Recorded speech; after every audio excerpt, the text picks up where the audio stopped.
Hello, hello. I am the host with the most from coast to coast, your DM.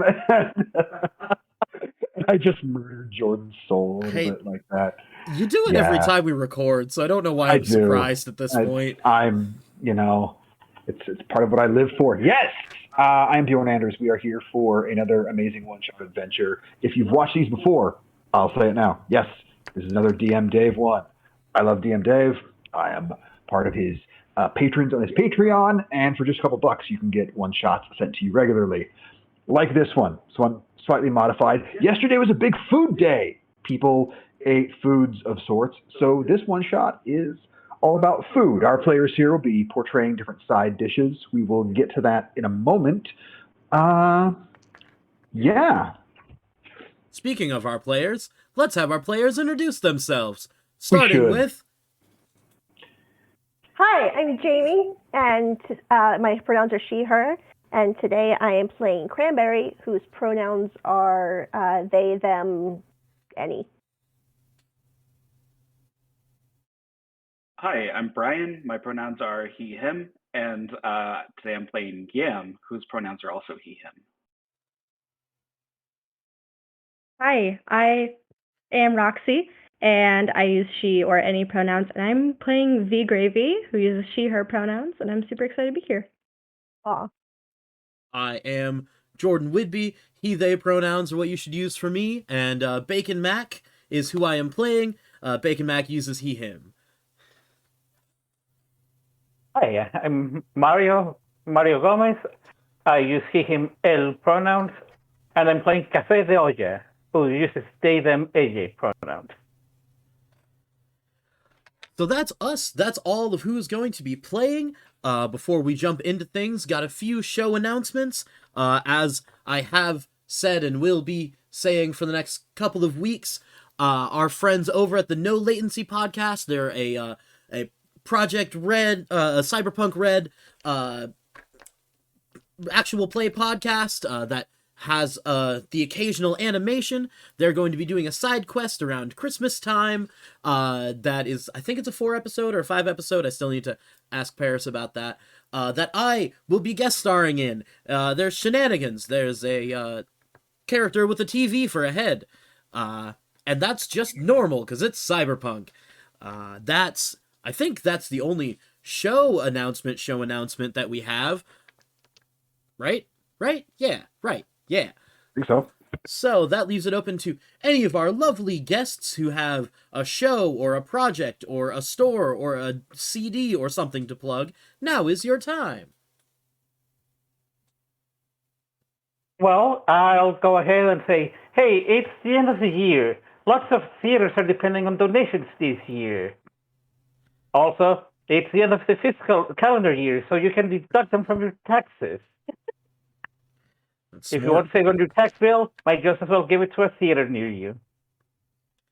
Yeah, let them make cool shit with it. Or give them directly to one of your actors. Also, yes. Anything? Anyone? Anybody else? Any projects? I mean, the only thing I have to plug is just what we're associated with, our regular campaign. Shit's getting good. If you're not watching our regular campaign, you're in a good spot where you can just kind of pick up and follow the story with where we're at right now. It'll take you maybe 15 minutes to get caught up on stuff because shit is getting real and it's great. All right. That's all our things. Then last but not least, we have the Jamie announcement. Oh, hi. So Jordan has made a huge strategic error and pointed out to me that I can use emojis and they will pop up.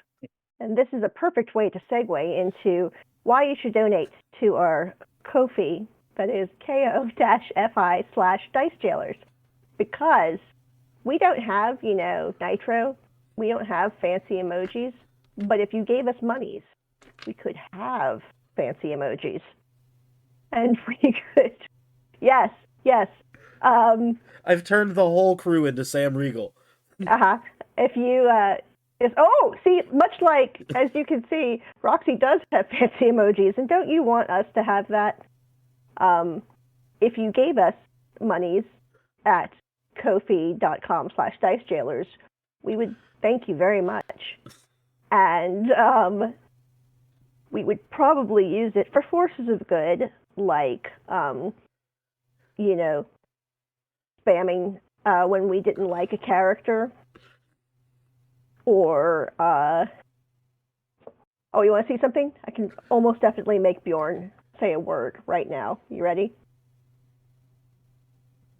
Yeah. He can't see one of those without yelling it. Good times.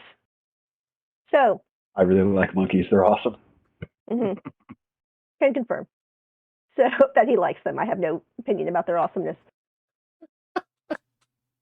So, to recap, if you want to give us... Oh, no! Okay, hold on. Vamping.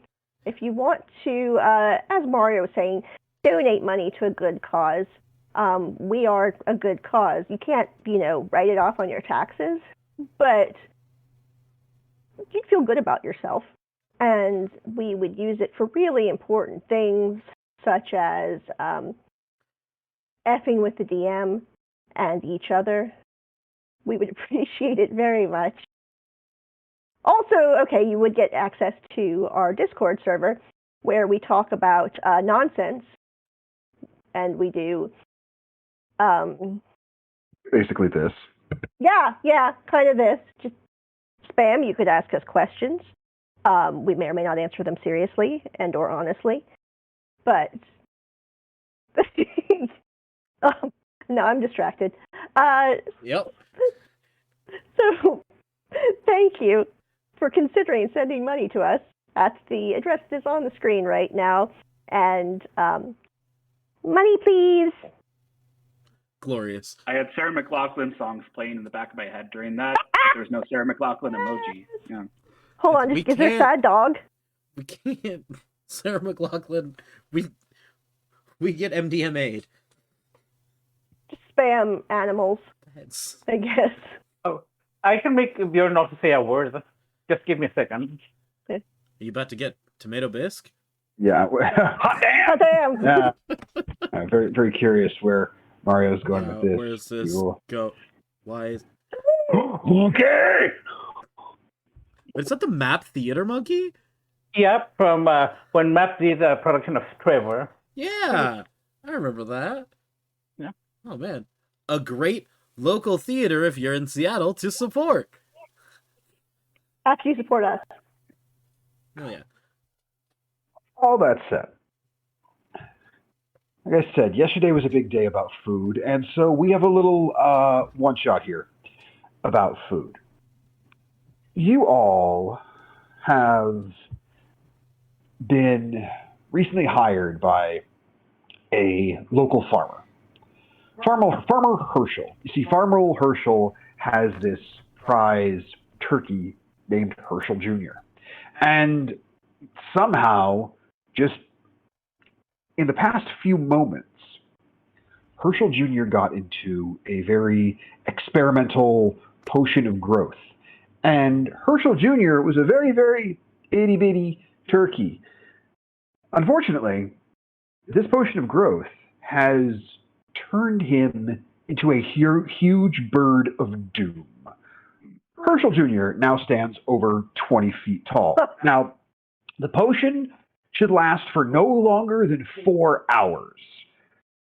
Trouble is, a turkey this big is kind of hard to control. Now, you all were invited over to your good friend Farmer Herschel's to have a late lunch or early dinner. And since you're all here and you are all skilled adventurers, Farmer Herschel wants to hire you all to sort of turkey sit Herschel Jr. just to make sure nothing bad happens to him and he doesn't get into too many things, because there is a town not too far from here that Farmer Herschel's kind of worried that Herschel Jr. might go into and start eating people. And also the notorious group of hillbillies known as the Gazoo Clan.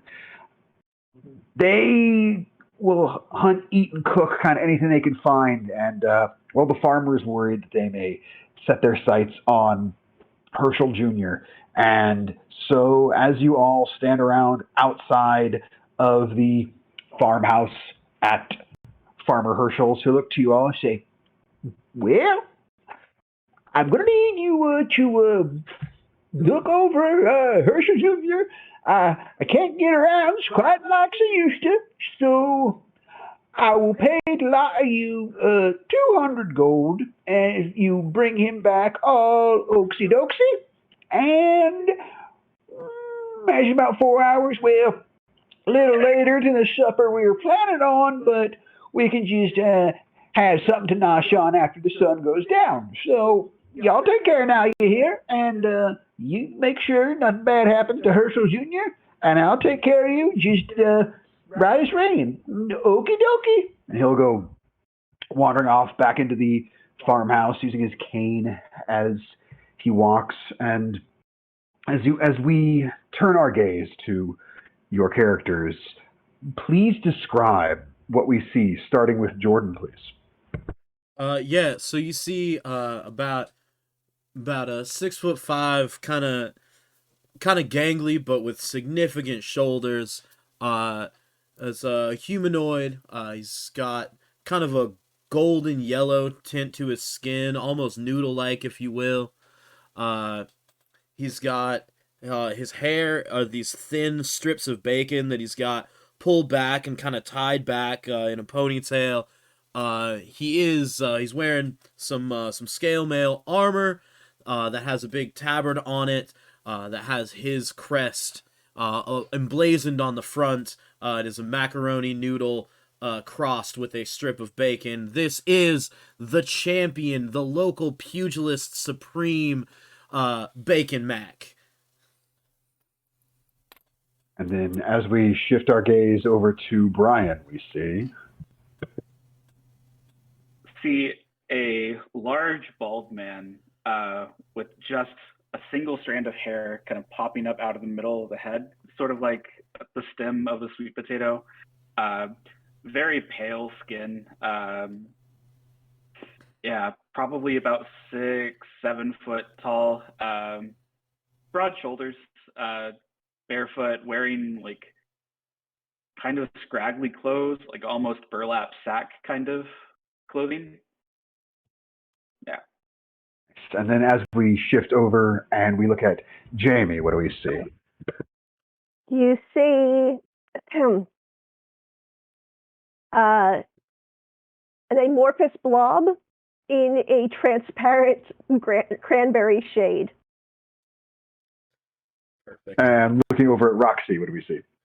A semi-towering half-elven woman with brown hair and brown eyes and ivory or mashed potato white skin, and a kind of just basic paladin's chainmail. And then last, but certainly not least, Mario, what do we see? So you see what looks like a brown ceramic cup with a overflowing head of that's pure black. You see a coffee genasi looking, just staring at the big bird that's the enemy, sworn enemy of his people. Because turkey makes you sleep. I love it. Coffee. So the one thing I did not know what to expect as far as description of characters you guys were all going to come up with. When I said characters inspired by and named after your favorite side dishes, I did not think we were going to actually get a pile of cranberry sauce and a macaroni man, but I could not be happier with things. So as you all stand here, there is this gigantic turkey about 30 feet away, and it's just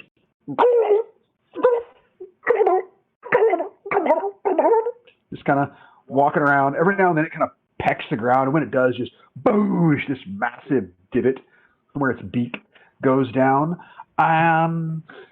You all have to watch over this thing. I would like someone to roll a d12 for me. No nos. I can. Yes. All right, 12.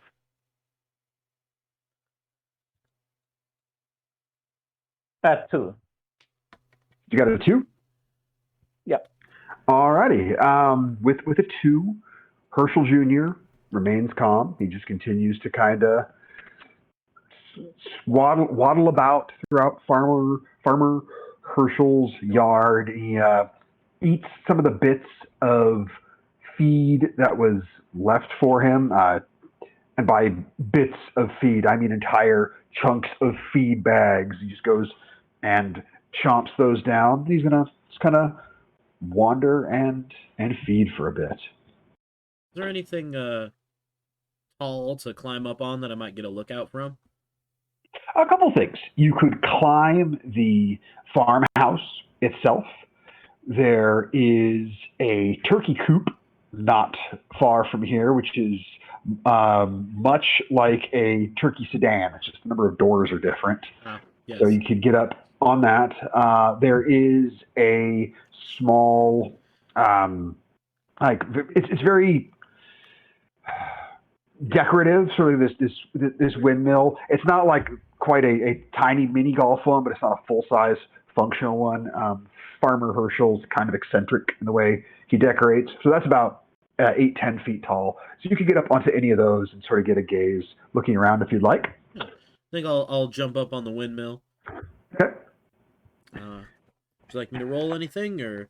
I would love either a perception or an investigation check. Just curious what it is you're looking for. Anything, like anybody, especially from like the nearby town or something, that might come looking because this giant old turkey has just kind of appeared, basically. Sure. Love it. And that is gonna be an 18 on perception. Nice. So looking about, you can see a few things now that you've got a little bit of elevation to you.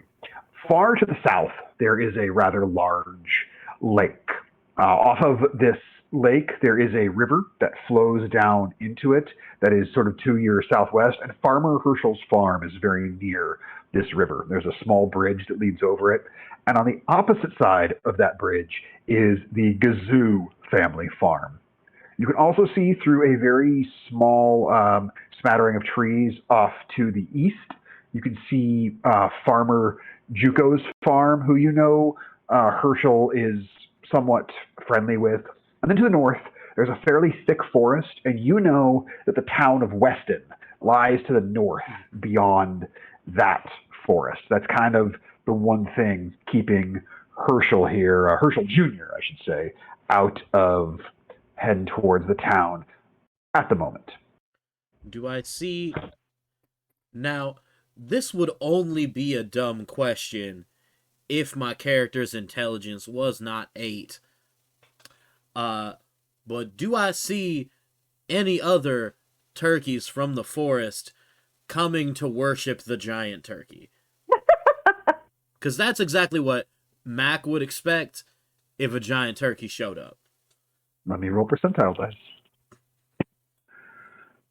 You don't see any turkeys coming to worship the giant turkey. You do see a couple different wild turkeys. With that 18 perception, you can see a couple wild turkeys near the edge of the forest. Some of them are just kind of, moving about, eating on bugs and stuff. Some of them are half-drunk bottles. There's a wide variety of wild turkey out there. I'm just saying, if you wanted to sponsor us, Wild Turkey, now would be the time. That's your chance. So while Bacon Mac up in the farmhouse, Cafe takes a little black gem from his pouch, and then just you see a little cinnamon stick appear, and that starts floating around. Love it. And and then I just ask the cinnamon stick to just go hang around opposite from the farmhouse, just to have another point of view. Love it. So keeping your gaze around, and some time passes. I'm sorry. Go ahead. Yes. Does that description mean that you have a familiar that is a cinnamon stick? Well, technically it's a homunculus servant because it's one of my artificer infusions. Oh. My gods, you are a fucking treasure. It's amazing. So about 20 minutes passes. I need someone different to roll a d12 for me, please. I'll do it.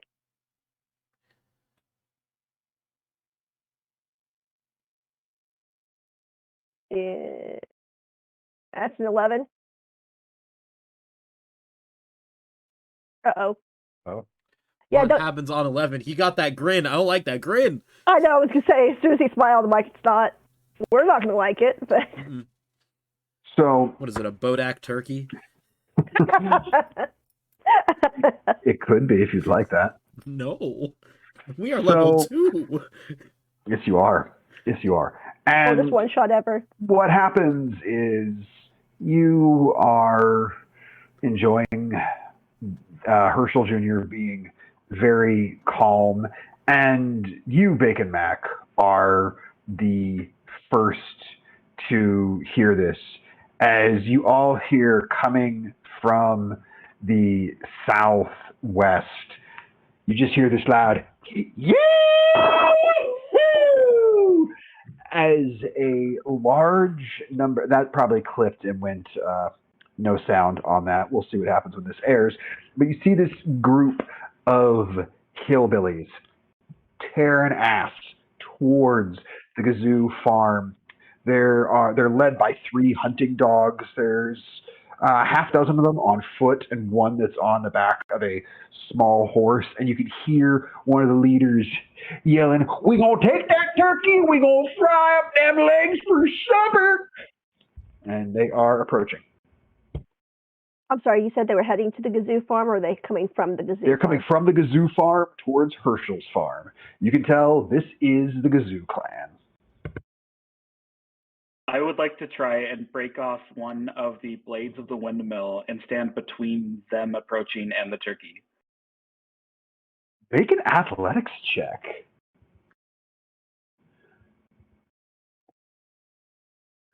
That's a 24. When you got the yams! Yeah, it just walks over there and just this big old yam hock of an arm just doosh, rips this blade off of the windmill, and you have that ready to go. You can use this, I would say for this size of a thing, you can use the stats of a mall for the windmill arm. So 2d6 plus strength, use your standard strength proficiency, all that good stuff for like any weapon. But yeah, you've got that, and you're ready for batter up. Anything else you all would like to do to prep for what's happening here in a moment? Yes, Cranberry blorbles over with surprising speed next to Yam, and just it's almost like you don't see it happen. It's like they're chilling near the turkey, and then all of a sudden they're just like next to you, still in amorphous blob. Though somehow you do get the sense of just like incredible zen from this amorphous blob. Like if you feel like it had legs, it would probably be, in some sort of like meditation pose. Love it. Anybody else?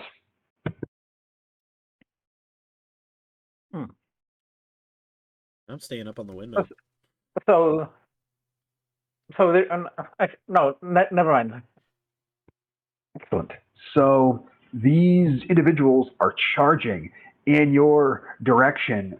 They see you, and as they're running up, one of the ones in the front just shouts at all of you, "Y'all best don't get out of our way. That turkey gonna be ours.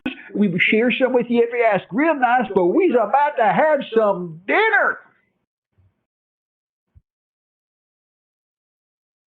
I mean, we were already here to have dinner, so like, I don't know, maybe nah. Roll for initiative.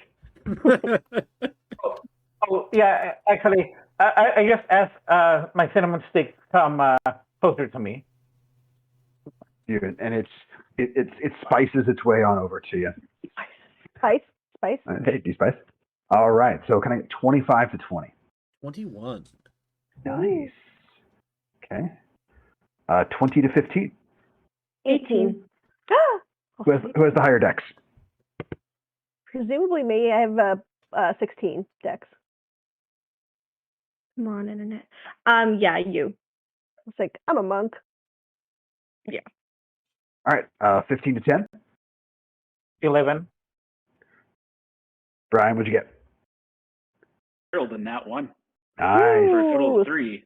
Hey, someone has to be the anchor of the ship. So, as all of this happens, the Gazoo clan is charging in towards you all. Because we're not using a map, as always, we're going to play fast and loose with distance. Assume you can close on all targets as needed.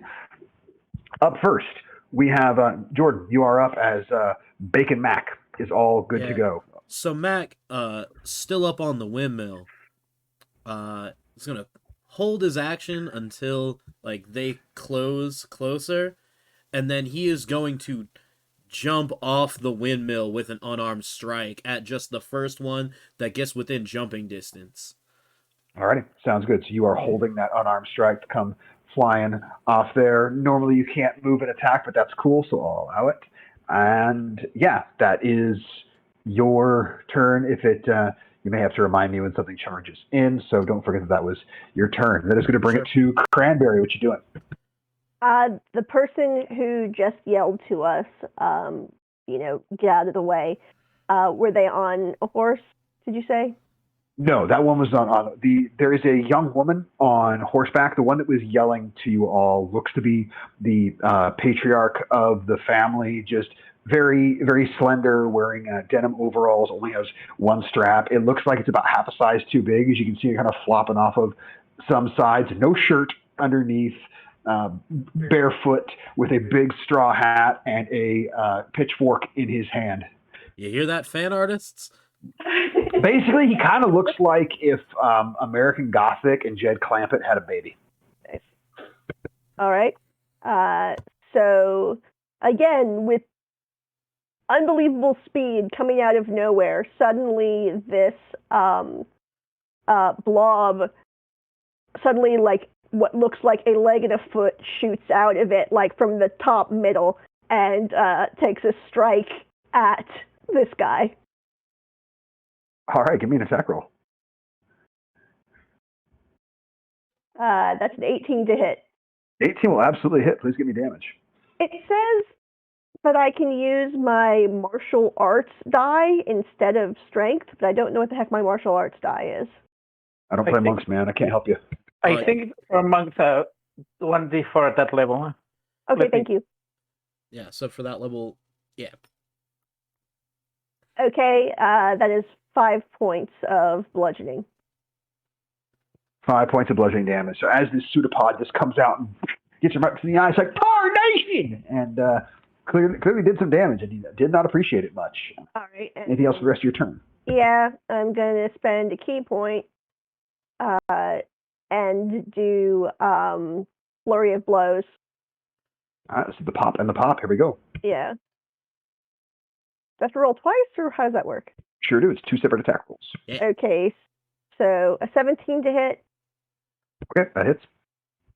and a 15 to hit. Those all hit, as overalls don't give you a whole lot of armor class. This guy's pretty easy to clobber. So go ahead and give me damage for both those hits, please. 4 for the second one, and 5 for the third. And if I may, it's so it's yeah, you see just blob, and then this like foot comes out, and then an arm comes out, and then like a foot that's actually pointed the wrong way from where it is on the body. It's like the left foot is on the right side, but just all these limbs come out with no rhyme or reason for anatomical correctness. Amazing. So you give a quick pummeling to this individual who's leading this whole pack here, heading towards old Hershey Hirsch Jr., Bacon Mac, one of them would now be within range for you to come in and do some clobbering as one of the 3 adult children that's running in there at them. It's currently their turn. Make your attack roll. All right. Drop that Macho Man elbow. Oh, you know it's the people's elbow. That's an 18 to hit. Yeah, that's definitely going to hit. Give me damage, please. Absolutely. That is... And I'm only using the 1, so that is 8 points of bludgeoning damage. 8 points of damage as you just come off the top, bringing it down, boom, Randy Savage style. You can hear just like a slight crack as you hit the rib cage. You definitely broke something in there. That's not ideal. And he is wincing in pain. You have definitely landed a shot. You ready to come at the champ? And so, like, as you do that, he just goes, and he'll throw a punch at your face. Actually, is going to make 2 punchy punches at you. The first one is I don't think a 10 hits you. No. The second one is a natural 2. So it just still just reeling from this massive impact you did. The punches are coming in so slow that you're able to full on Muhammad Ali, drop your hands behind you and just bob around. Nothing happening there. That is the end of that one's turn. One of the hunting dogs is going to go charging over to Herschel Jr. and try and take a little bite on it. Now I roll big. So that will hit for 5 points of bite damage to Herschel Jr. as that is a very, very cranky turkey at this I don't want to fight moment. a dog. So don't bite the dog. It's a valid point. There are other actions you can take besides attack rolls. You can get creative. I believe in you all. All that said, it comes all on over to V Gravy. So a couple of these individuals have been engaged. One of these mastiffs has gone and bitten into the toe of this massive T-Rex sized turkey because it's not a very big dog and it's a huge turkey. You don't even know if Herschel Jr. has even registered that he's been bitten. We'll get there and find out. But what does V Gravy have in store for us? My God, it's my turn. Well, I'm not gonna hurt a dog, so on just whoever's staring at me a little bit too hard, I'm gonna use my weapon that represents the ladle the most. That would be my sickle. Love it, love it. And so who are we coming after with this? Let's go after overalls. Love it. Yeah. Bring it on against Papa Gazoo. Does a 23 hit? Oh my God. Yeah, that hits. That would hit a fucking dragon. Yeah, that hits. Jesus. Wait. I love the sweet voice. Oh, does this hit? Yeah, girl. Great, that would be 7 damage. Oh my God. And so you swing the sickle right up into the side of the head of the Gazoo clan. This is not here quite working out how we was planning. I am in what you would call an assload of pain. Damn it. Sorry. Somehow I don't completely think you are. No. After that, it comes to the daughter of the Gazoo clan. That's the one who's on the small riding horse. And she will take a large swath galloping around all of you and takes this hunting bow, and she's going to take a shot at Herschel Jr. with it. That is natural 20. No! I know it should have been at one of you guys. So that is going to be for, let's see here, now 13 points of piercing damage as this arrow goes flying high right up into the wing area of Herschel Jr., who just lets out this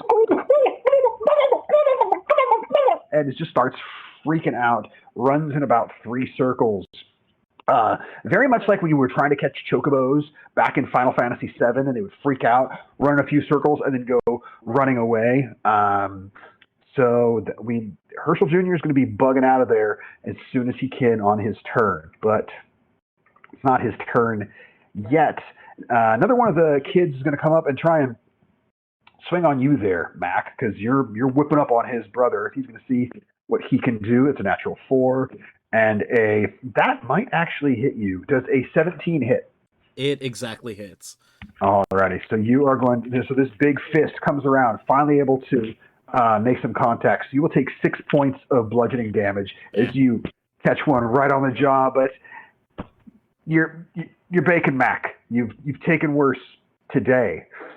One of the mastiffs is going to try and bite no, it's not going to bite the turkey. And V Gravy, you leveled a pretty powerful hit there on Paul. So one of the other kids is going to come over and make a couple swings on you, Mario. You're about to be on deck here. I know that won't hit you. And the second one, I'm rolling lots of single digits. I'm using the bronze die too. Like, this is rolling a lot of single digits. So those will both miss. He comes up, just throws 2 punches at you, and they just ping, ping right off your armor. Wow. Realizes still missed. What an idiot. probably should have, aimed at, your face area, not the fully armored part of your body. But you quickly get the sense that the entire Gazoo clan, they've got about a dozen teeth amongst all of them, and you think they have even fewer brain cells collectively. Not the sharpest knives in the drawer. But with that, Mario, you are up. Our copy Genasi. What do you have for me? Alright, so Cafe is going to use their magical tinkering to create. So they're going to pick up a small pebble, and they're going to imbue. One of the things that I can do is emit other nonverbal sound. So he's going to make the pebble have a very, very high pitched sound that only dogs and maybe horses can hear. I love this. So we're just trying to figure out how this would work. You know what? Just will you give me a magical tinkering check? So just roll a d20, add proficiency and intelligence. I just want to see how well this works, because this is interesting. 15. 15. Okay, we will see how this all shakes out as it gets to some of these various turns. Anything else for your turn? And for my bonus action, I'm going to just grab the a staff that I'm carrying, which is a staff of bird calls. Okay, Because, love it. I hunt turkeys usually. So I'm going to blow on it and just make what I'm hoping is a soothing turkey call. Make an animal handling check. 17. 17? Okay, we'll see how that all susses out as the big turkey has taken some damage. One of the mastiffs is up next. I am going to make it make a wisdom saving throw against your dog whistle. What's your spell save DC? 14. 14. That is a failure. So the mastiff will just kind of just lays down and puts its paws over its ears, trying to just not hear this sound. That will use up the mastiff's entire turn. Even though we haven't seen Yam do anything to anyone yet, you're big and you're holding this windmill arm. Yeah. So the last of the 4 youths is going to come up to you. Yam is going to make 2 swings on you. First one is an 11 to hit. Pretty sure that'll miss. And the second, it was a good roll, but it was on the floor, so it doesn't count. Does a 14 hit you, Yam? Exactly. Okay, so go ahead and take 3 points of bludgeoning damage as it just walks up and just boom, punches you right in your big yammy chest. Say after that, it is now finally it's now Papa's turn. Doesn't like you very much, Cranberry. He is going to make a couple swings on you. Yam, you are on deck. First one, Cranberry, is a 15 to hit. Oh. And the second one is a natural 1. So the first one just kind of just bounces off of your schlorfy body. And the second one, as it punches at you, just very, Odo of Deep Space Nine or T1000S. You just open this hole up as it just. It's, That's what you say. what in the monkey shit is happening here? That is his turn. Yambag, you are up. I'm going to stare annoyed at the youth who's come up and punched me. Then I'm going to raise the windmill blade up towards the Gazoo farm, like I'm calling my shot. And then I'm going to swing back and do a baseball swing to the youth, try and see how high I can get them airborne. Julio! Yes, you are. Make an attack roll. Bum bum bum bum bum bum bum bum bum bum bum bum. That's a 13. Yeah, that'll hit. Give me damage. Bum bum bum bum. You said 2d6 plus strength? 2d6 plus your strength mod, yeah. Okay. Jesus. That's 9 damage. 9 points of damage. You swing this with the force of 1,000 exploding suns and just bring it right up into his breadbasket. And you can hear this almost pathetic sound come out. It's just all the air that was in his body. He folds like a paper clip as you just lift him up off his feet. He's not fully taken out by this, but he is hurting bad from it. He's trying to form some sort of fighting stance, but he looks like he's drunken fist boxing, just not doing it on purpose. So, yeah, that was a massive, massive clobber. Oh, that hurt very much. As he stumbles, I'm gonna say, bunk. Absolutely love it. With all of this, it's now the matriarch of the Gazoo clan's turn. Like I said, there's a lot of them. On this one, Cranberry, you're looking mighty powerful, so she's going to try and come in and help Paw with this. And let's see here, you said a 14 does not hit? Correct. That will miss. And so her second shot, ooh, that is a 19 to hit. That hits. Alrighty. So she will. So you'll take 3 points of bludgeoning damage as she's basically just carrying this broken off handle that used to be part of a pickaxe and swings it at you once. And again, your body, you fully just slurp apart for it to, for it to miss it going sideways. And she finally gets the bright idea to come just like straight down and bonk right on you, just making that jello jiggle. That is her turn. It is now Herschel Jr.'s turn. So Herschel Jr. is going to have to make a saving throw here because he's taken some damage and he not happy. That's cocked. And does the bird call give him advantage or anything? The bird call, it changes the DC on it. Oh, got it. But he rolled piss poor. So he is going to freak out, run in those 3 circles, and he is going to head off towards, let me roll a d8. Okay. He goes tearing off towards the sort of north-northwest area, north-northeast area, as he's heading now towards the other farm nearby. And he is going to double dash. He runs a full 100 feet when he does that. He is just. Uh-oh. He big.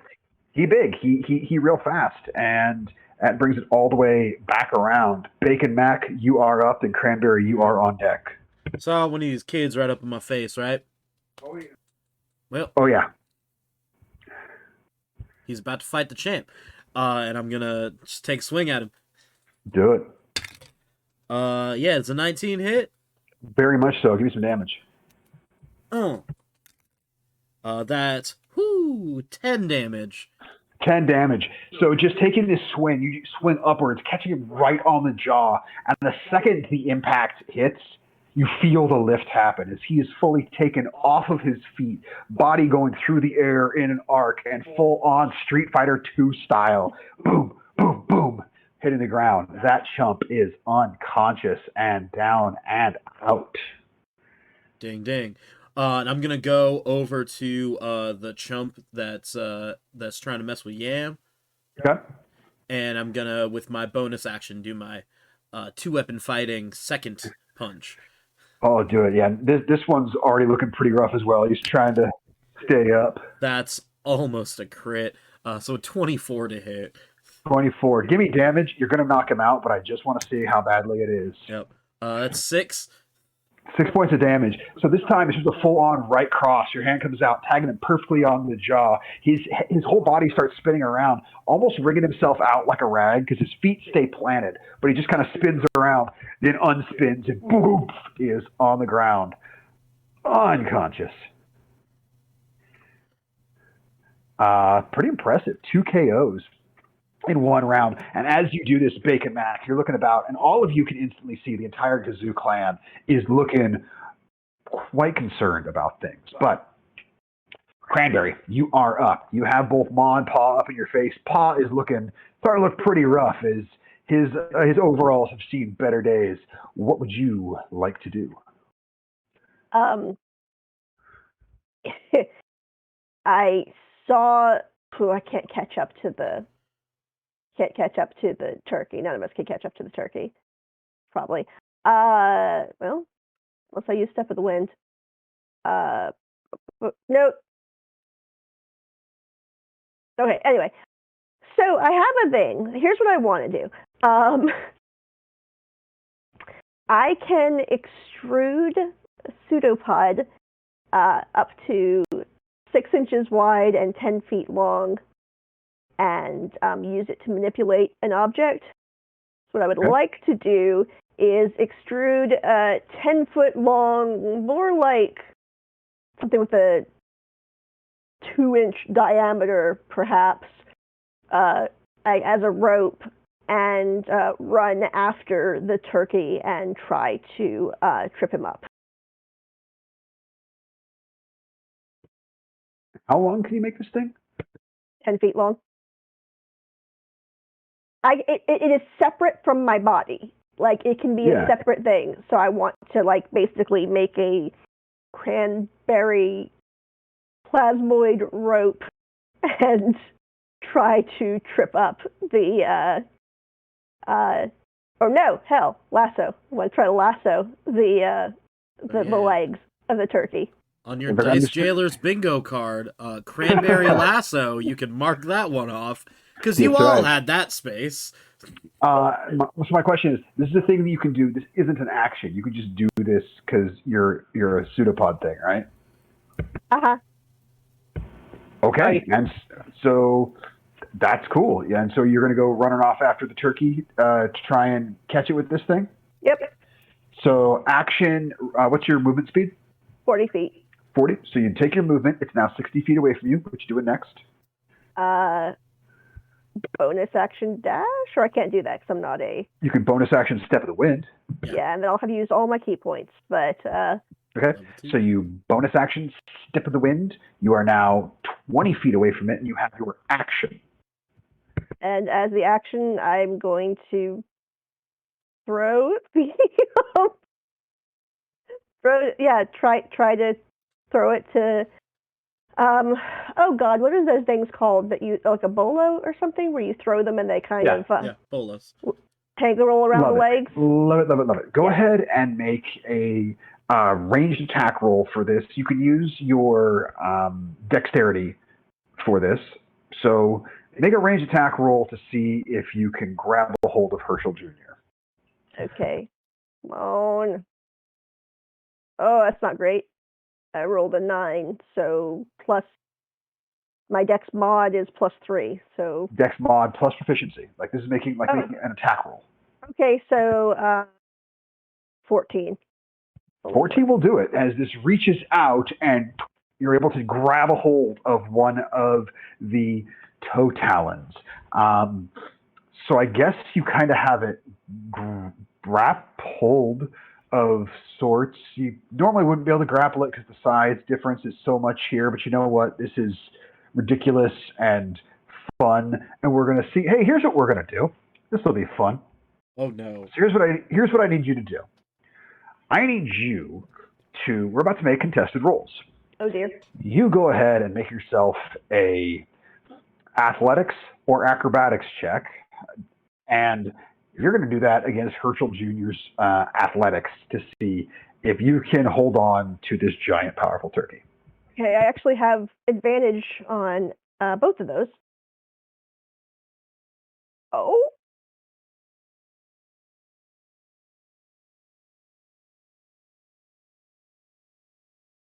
What'd you get? Acrobatics 24.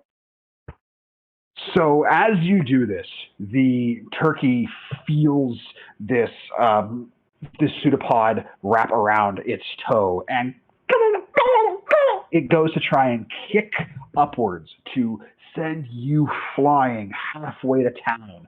And you feeling this, you pull back, just going through the air, almost like a crimson-colored, translucent Batman spinning around onto this thing. You land on its back briefly with a hearty splat, but you reform to yourself, and grabbing a hold of a couple of its feathers as you pull on the foot, you're able to get it to have to stop in place. So it has run a good distance away, but it's had to hold up. We'll see how that all goes. You're away from the battle itself, but you have very much gotten a hold of and slowed down Herschel Jr. with that. That is delightful. That is fascinating. May I say something to Herschel Jr.? Sure, say whatever you want to the turkey. Yes, I can, in fact, talk. Unclear how, but I can talk. Talk turkey? I don't speak turkey. Sadly, that wasn't an option. Does it speak primordial by chance? Okay. No, so in common, I say, I never thought of a voice, so I guess we're just, okay. I say, easy feathered one. Would you make an animal handling check for me, please? Sure will. It's a 22. Somehow, for reasons beyond our comprehension, this wet, slightly sticky, splodgy sensation being pet along its feathers is very relaxing to Herschel Jr. in this moment because, as we all know, if you're having a proper turkey sandwich, if you add cranberry sauce to that turkey sandwich, it improves every turkey sandwich. Thus, this is another case of cranberry making turkey a little bit better. So, for some fucking reason, you have helped calm down the turkey a little bit more. We'll see how it all susses out as we go forward. Quick announcement. I'm retiring from D&D after this moment because this is the best thing I'm ever going to do. Like, that's it. It's been fun. I'm never going to have a better turn. You very well may not. That family member is unconscious. The dog fails on its wisdom save against the high-pitched frequency, so it also now has its paws over its ears, not liking what it hears, and that is going to bring it around to V Gravy. You are up. A couple of the family members have been dropped, paws looking pretty rough. The sisters riding along, their two brothers looking fine. All the dogs so far are just kind of rolling about and howling, not liking what they hear. What do you want to do? It's between hurting someone and befriending a dog, but this is Gravy's decision, not mine. So I'm gonna try to spare some of my rations with one of the dogs. Okay. Since you're offering it food, I will let you make an animal handling check with advantage because what's your rations made up of? I'm very curious what a mashed potato gravy person has for trail rations. Well, a lot of it is vegan, but some of it is red meat for cases just like this. It's happened more than once. Don't ask. It's happened more than once. 18 and 2. Dirty 20. So very quick. So you do a couple things. You're able to, since you are a partial mashed potato person, use just your soothing sense to kind of deafen the sound of what it's hearing from there. And you're giving it treats. Is very happy for it. You have this dog is rolled over, getting belly scritchies, left leg kicking like nobody's business, and tail wagging furiously. You have a pet for the moment, but we're gonna call that your action, your turn. So after that happens, Sissy, who's up on this small riding horse, sees that the turkey has run off, sees that a couple of her brothers have been dropped, and sees that Pa's looking rough. She goes, "All right now, y'all, we best head back to the farm and regroup." And she is going to go tearing off back in the opposite direction. For her action, she's going to try and throw out a lasso to grapple one of the unconscious brothers. That'll do. So this rope grabs around his leg, and he's getting dragged along. And every now and then, you see the body skip as it hits a semi-large rock. But that'll get them out of there. This will kind of largely take us out of the combat, unless some of you feel like you want to try and finish the job of the fight for some of these. We can. The next brother who's up, he is going to use the disengage action to start running up and away. The other mastiff succeeds on its wisdom save, but it's headed running back forward towards the farm. That is going to make it. Turn would go to the brother. Coffee Janasi is up. If you want to do anything, you've got two of them running away. Ma and Pa haven't gotten their turn to run off yet. The dogs are either incapacitated or now friendly to you. Now, what do you wish to do for yourself? So looking at Herschel Jr., do they look calm? At the moment, it looks like he's calmed down quite a bit. I mean, he's a good 100 feet away from you, but he's also 20 feet tall, so it's not like you can't see him. But you can see Cranberry's on his back, just kind of petting the back of his neck there, his neck feathers, and he seems to be chilling a little bit. Well, I'll walk a little. I'll walk a little closer and then just blow into the surface particles again to just add to the soothing. Okay, so, and you don't even need to roll on that one. You're just kind of adding to the whole soothing ambiance there. The other dog does save, so it's going to be able to run away. That brother is unconscious. Yeah, Pa is going to turn tail and run. Yam, you are up. Anything you're going to try and do? I mean, are there any active combatants left, or are they all running away? They all seem to be running away, but I mean, I don't know your business. If you kind of want to take a baseball swing at Pa and see if you can KO him before he gets out of your threat range, you're more than welcome to. Oh. I don't think Yam is actively malicious. I think Yam is kind of a sweetie pie. So he's a sweet potato. Sorry, Dubs. Yeah, I'm gonna start walking over towards Herschel Jr. I'm gonna be like 70 feet away by the end of it, but just to kind of start making my way over there. And as the Gazoo clan runs away, you can hear this voice shouting, "Don't you worry, we gonna be back and we gonna bring some help along with us," as they're just tearing off back towards their farm. But I swear to God, the Gazoo clan was my neighbors growing up. So yeah, for now though, Herschel has been calmed, and you guys can take your time to gather here back together. Where's the dog? The one that I like.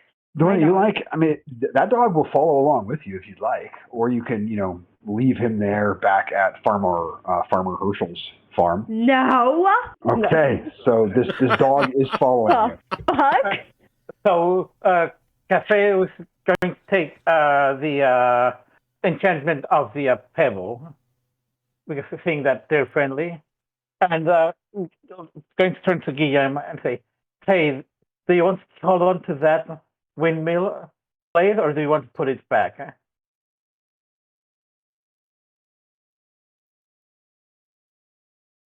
I'll put it back.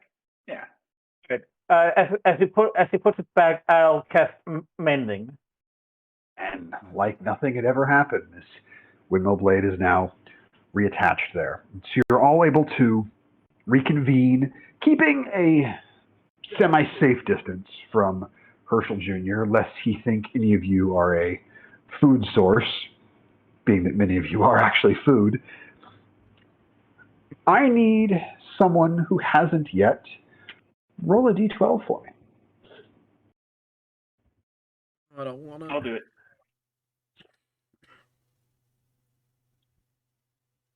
I can do it.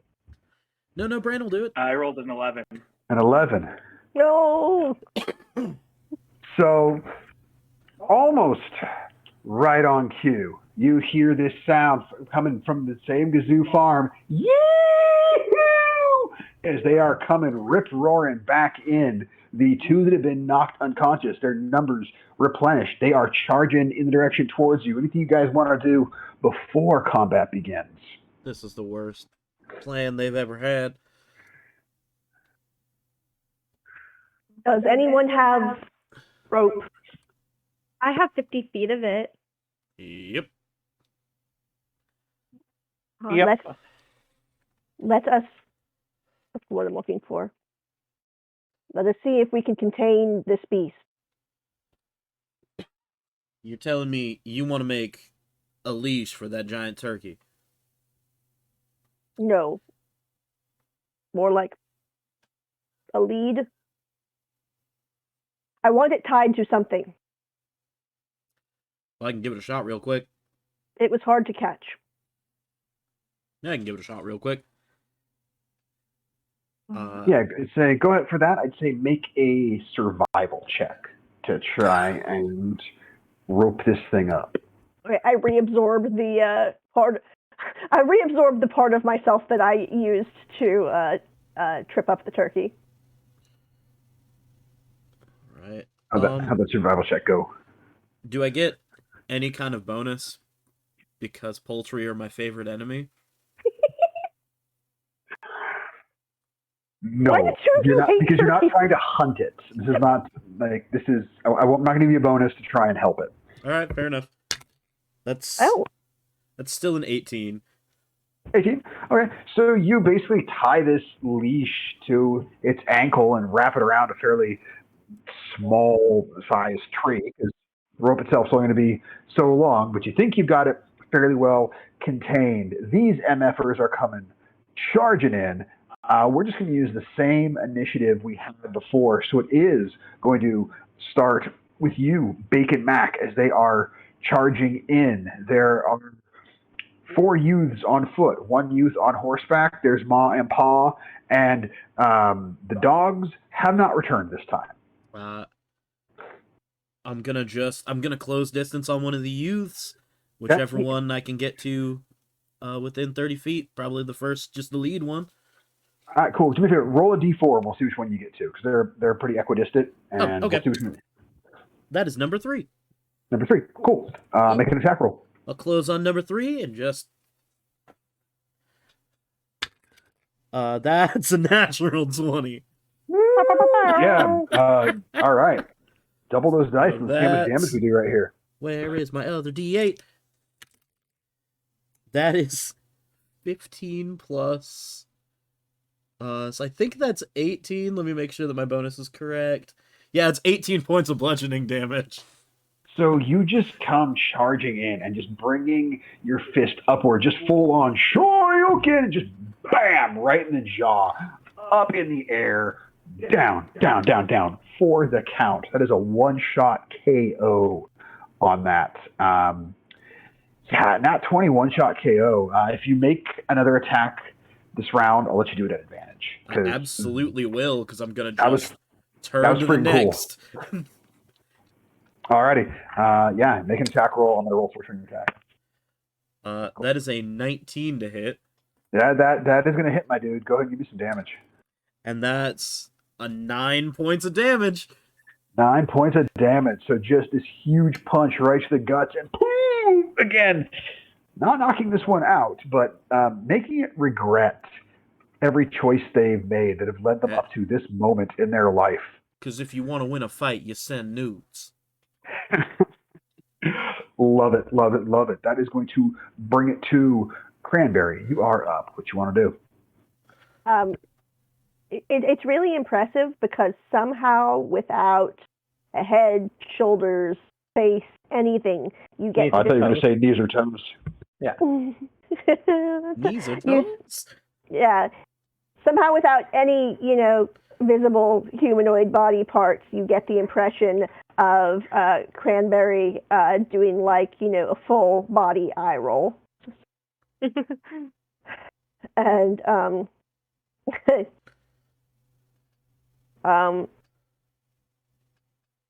they were kicking Paw's ass before, and they're happy to do it again. All right, let's take some swings here at Paw. Make an attack roll, please. He looks like in slightly better condition than when you last saw. You think he got patched up a little bit, but he's still not looking 100%. Okay, that's an 18 to hit. Oh, yeah, that'll hit. Go ahead and give me damage. That is 5 points of damage. So you see Cranberry again without, because there's no body parts. There's no telegraphing of what's going to happen, and all of a sudden the blob goes from sitting on the ground to flying through the air in one leg out Bruce Lee. Actually, who is it who does that? Anyway, flying through the air to do a kick to the head. Talking about the Tony Jaa double knee? I think I'm thinking of Liu Kang, and that's a... Yeah, that's Liu Kang. Yeah. It's well-known and respected martial artist Liu Kang. I will always put respect on Liu Kang's name. So yeah, flying out there, you do not insignificant damage at all to Paw. Clocking him in the head. The entire nation is not entirely pleased with being clobbered by you once again. Anything for your bonus action? I used all my key points, so I'm kind of SOL. You can still make a single unarmed strike. Oh, I forgot. Well, I'm sure going to do that. It's a 13 to hit. That's going to hit. Give me damage, please.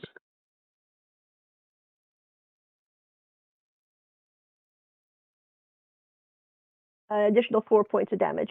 So 4 points of damage. Okay, so I'd like to picture that you see, again, this blob with a leg sticking out of it.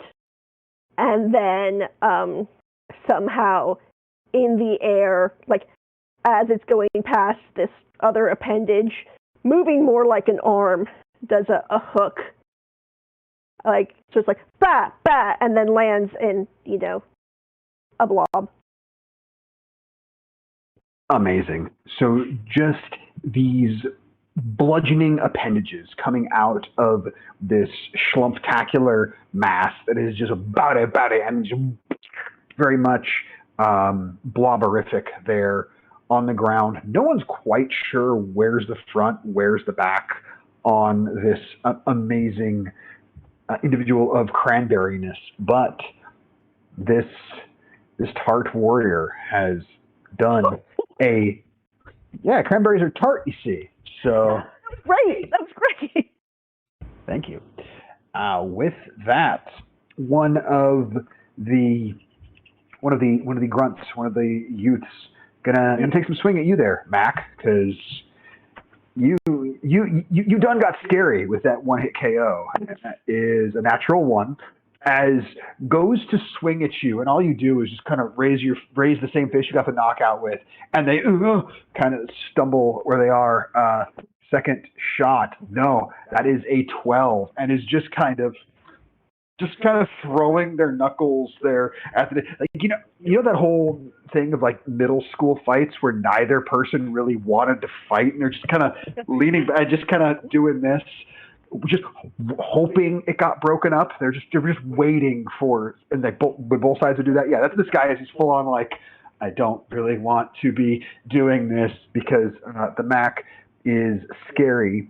That will bring it to the rider's turn. She gonna fire an arrow right at the turkey. That's gonna hit for Woo! That is not an insignificant amount of damage right there. That will be 10 points of piercing damage to Herschel Jr., who begins to freak out again from this arrow. We'll see what happens with that on his turn. I'll bring it to the other brother who is going to try you, Mac. He's going to try you. All right. Nope. That is a 9 to hit. Ooh, that's a dirty 20. All right, fine. So, Mac, go ahead and take 6 points of bludgeoning damage as the first one completely misses. And as you're coming back in, it landed good. It was a lucky shot. It landed good. He just kind of threw everything he had behind this punch, and it just catches you right on the jaw. Stings a bit, but you are standing just fine. That will bring it to Cafe. What do you want to do? So how hurt does Herschel look? He's got a couple wounds on him, but he looks pretty good. He's a big turkey, so he can take a few. Like this arrow kind of looks like sort of an oversized toothpick in him. All right. So he doesn't look that hurt. No. You're not worried about him yet. All right. Then Cafe just sighs and walks a bit closer to the rider, not that close, he'll create a bonfire underneath the horse. What's the save on your create bonfire there? I want to see if the horse gets hurt. 14 dex. 14 dex. Wow. Well, I'm hoping to hit the rider, but if it hits the horse, I'm not too concerned. I need to get the aggression out of the turkey. Well, here's the thing. You're creating a bonfire, which to me is on the ground, and the rider is on top of the horse. Yeah. So that's a nat 20 dex save by the horse. So does it take half damage, or does the horse take no damage? No damage. No damage. Okay, so the horse is fine, but you still create a bonfire underneath the horse. I'm going to make the rider make a dex save to see if she can stay on the horse. Nope. And so she will go tumbling off of it, in the process taking, 4 points of bludgeoning damage as she hits the ground, and the horse is going to run off. Let's see what direction the horse runs in. Okay, we'll see what that means as that's the direction. As the horse is heading in the direction of Herschel Jr. Oh, Jesus. And as for my bonus action, I'm going to ask Little Cinnamon Stick to do a force strike against the rider. Alrighty, yeah, make the attack roll. And that's 23 to hit. 23 will definitely hit. Go and give me the damage. Oh yeah, these things can hit hard. Yeah. Remember Hobber? 5. Yes. 5. Oh dang, nice. So yeah, this cinnamon stick just whack right up the side of her head, and just a very pumpkin spice clobberty bonk right there, as not enjoying oneself. That is going to bring it to the youth that you caved the ribs in of, Mac, but didn't quite knock out. Going to make a couple swings on you. Not your biggest fan. Nope. That'll hit with a 21. Darn. Take 3 points of bludgeoning damage as the strike comes out and tags you on the jaw. It is Paw's turn. Paw is hurt. Looking about to all of you, V Gravy, Paw saw you befriend the dog. That was his dog. He's not happy. He's going to make 2 swings on you. First one does a 15 hit? No. Second one is a natural 1. Sucks. Sucks to suck. Yeah. Like, he's got swelling around his face. You just can't quite see it all. And the second one, almost got his back to you as he just throws a punch out there. He's got no idea where in Sam Hill you are. Yam, what do you got going on as these individuals are doing their best to try and scrap with you all, but not doing great? How far am I from Mac and his assailants? They are within your movement speed.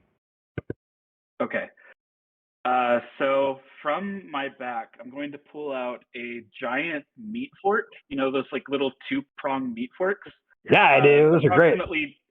Approximately javelin sized, and I'm going to spear one at the youth with the ribs caved in. Yeah. Yes, please.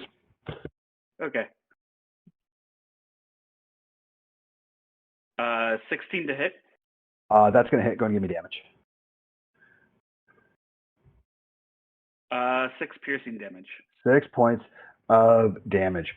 So as you throw this out directly at him, it full on catches him right up in the shoulder, and then part of the hook actually just barely misses his throat. This could have been very fatal, but definitely doing damage, and you watch him fall backwards, and it sticks into the ground, and you just straight up lawn dart this bastard right into the grassy area here. He is unconscious, and he is not going anywhere from that.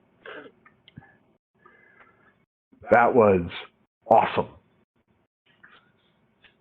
That is going to bring it to Ma's turn, and Ma is just going to full on with her fingers just give that very classic whistle I can't do, but she'll full on pig whistle, letting everybody know it is time to vamoose, and the entire clan that is still conscious will go running off. You hear, "We'll be back with more help," and they are just going to go tearing off.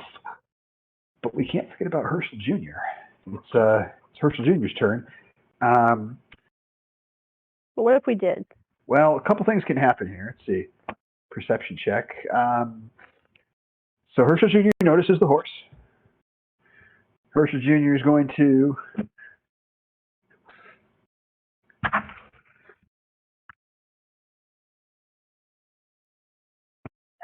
Everybody's face. We're all like, no. I'm at D6 later. Oh my. How many hit points did that thing have? And so you watch this small horse just like galloping along in the direction of Herschel Jr. is just like, you hear this, and then just gulp as you could just kind of see the hooves a little bit as it goes down. And then Herschel Jr. will continue his freak out, run in 3 circles, and will run off in the direction of... Ooh.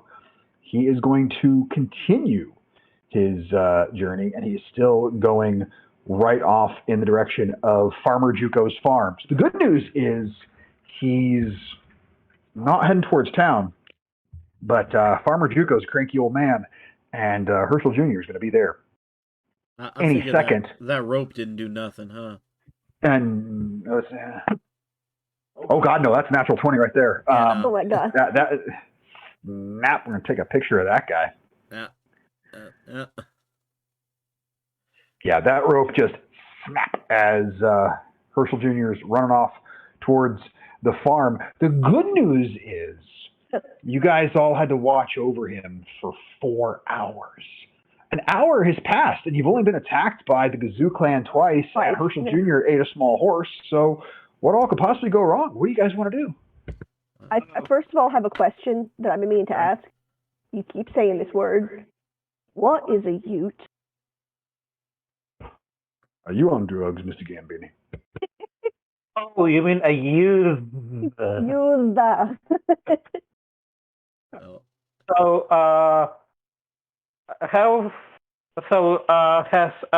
Herschel Jr. How far away is he now? He's about 50 feet away. He couldn't move the whole 100 because he used his action to eat the horse. All right, so Cafe is going to cast his version of grease, which is like a cold brew with like slightly too much sugar in it. right where Herschel Jr. is. I hear that's the word. So does he make a save against Grease? How exactly does that spell work? Wait, I thought the word was spared, but For this game, yes. yeah.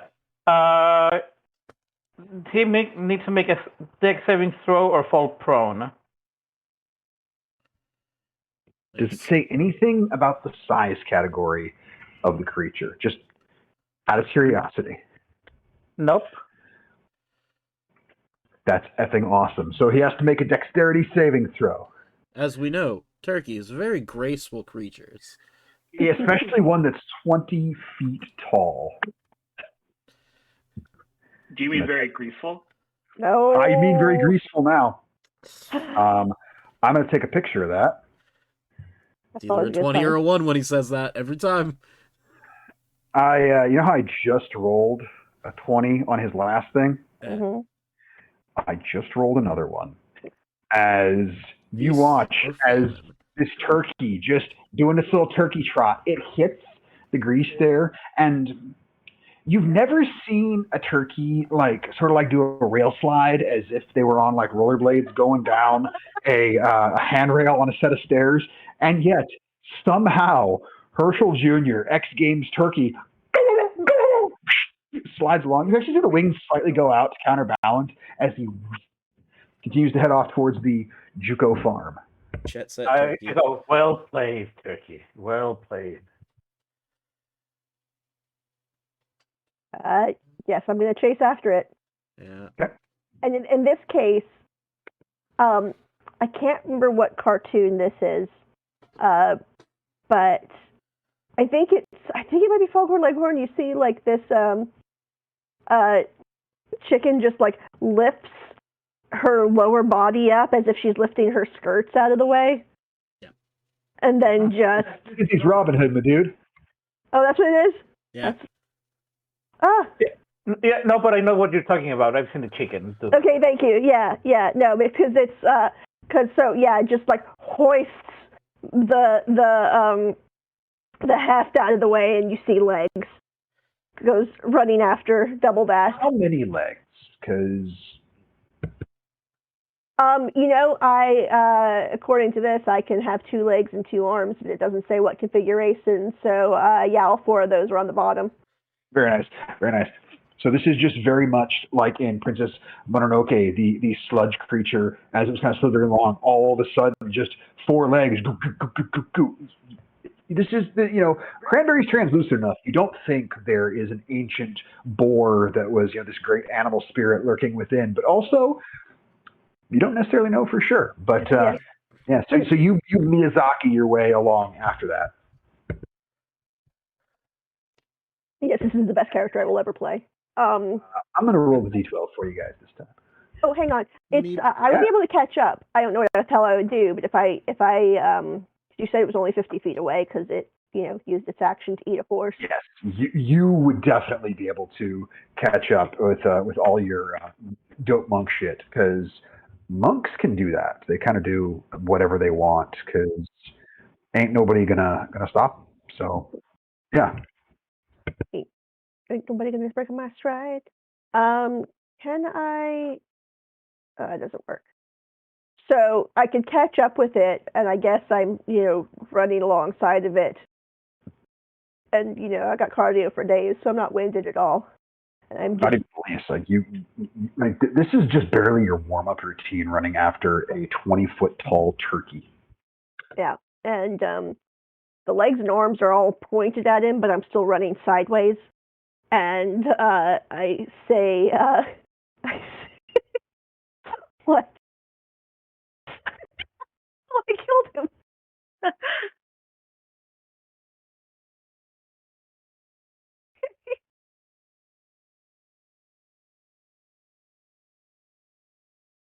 I just wasn't ready for that goddamn description. That was great.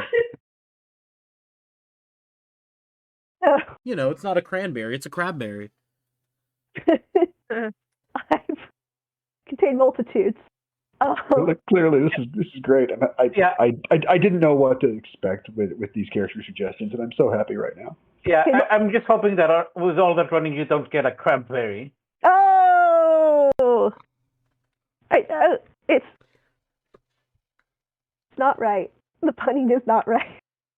Oh, yeah, I mean, it looks like you just kept cransberry. Even. I catch you. Telling you, playing with Mario is always ponderful. Actual These factual. puns are cranberry bad. Oh my god. So anyway, as I'm Go on, don't let it bog you down. I was having a good time. Yeah, always said pencil. Forget it. That was bad. Okay, so I'm running, next to the turkey and saying, very calmly, Herschel, all is well. You need to calm your feathers. Make an animal handling check.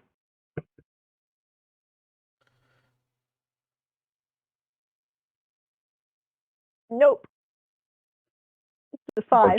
Okay. I was like, did you get a 1? Like, how nope Okay. is nope.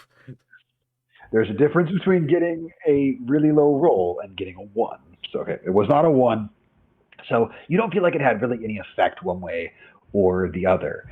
The rest of you, if you are choosing to catch up, if you're just kind of surveying your surroundings where you had your last scrap, you notice Herschel Jr. has calmed down a bit. He's just kind of chilling, just kind of walking his little turkey self, a little bit here, a little bit there. He hasn't gotten too much closer to Juko's farm yet, but he is mostly calm for the next 20 minutes. I need someone who ideally hasn't already. Give me a D12 roll. Roll that D12. See what you 8. get. 8. Okay. Surprise, it's another 11. No, yeah, right. So, Herschel Jr., he seems like he's kind of gotten bored of sitting here in this one spot. So he's going to go wander a bit. He's going to mosey.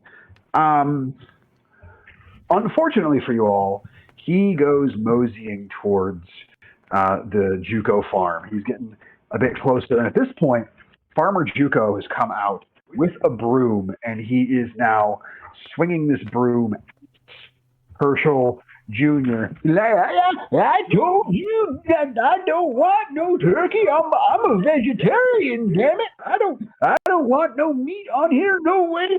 No how. Yeah, he's swinging the broom wildly. Herschel hasn't seemed to take much notice of this, but you guys do have a little bit of concern. You've already seen Herschel Jr. eat a horse, and Farmer Juco here is about the size of a small horse, and he's swinging this broom at Herschel Jr. Anything y'all want to do? Are you just going to hang out for 20 minutes and see if this farmer gets Before Mac does anything, he's gonna reach into his pack and grab a little slice of Parmesan and kind of put it up on his cheek and cast Cure Wounds on himself. Amazing. Parmesan bandage. Yeah. Is anyone else hurt? Not badly. Okay. Not anymore, baby. Rolled maximum. All right. So in the meantime, Cafe is going to do another magical tinkering with a slightly larger object, and this time it's going to be a smell. Like the smell, actually, yeah, a smell of the crunchiest insects that are appetizing for a turkey. Crunchiest turkey insects possible. Okay. Herschel's smelling that. Man, Herschel Jr. is getting a little hungry. And Oh no. there's this farmer swinging this broom at him. And farmer connects with that broom for, okay, it's going to be a couple points of damage here to Oh no. Herschel Jr. Herschel Jr. smelling that smell. He's getting hungry. Looks down. Sorry, I had wanted to yell something out to the farmer. It's Go right ahead. very well might be too late now. It's like, You must stop. It has acquired a taste for meat. For blood. What's that? You want to know the size of my feet? All right, he Nothing. deserves it at this point. And that will somehow just miss the farmer as this massive beak comes down just to the right of him. Gadzooks! And the farmer wasn't eaten yet. Anything else you all want to do? You can see Farmer Juco. He's collecting himself. I'm not sure if he's going to take another swing with this broom or not yet. I yell at him again, this time enunciating more carefully. Get inside, biped! Make either a persuasion or an intimidation check, please. Oh dear. I don't think I have any charisma to speak of.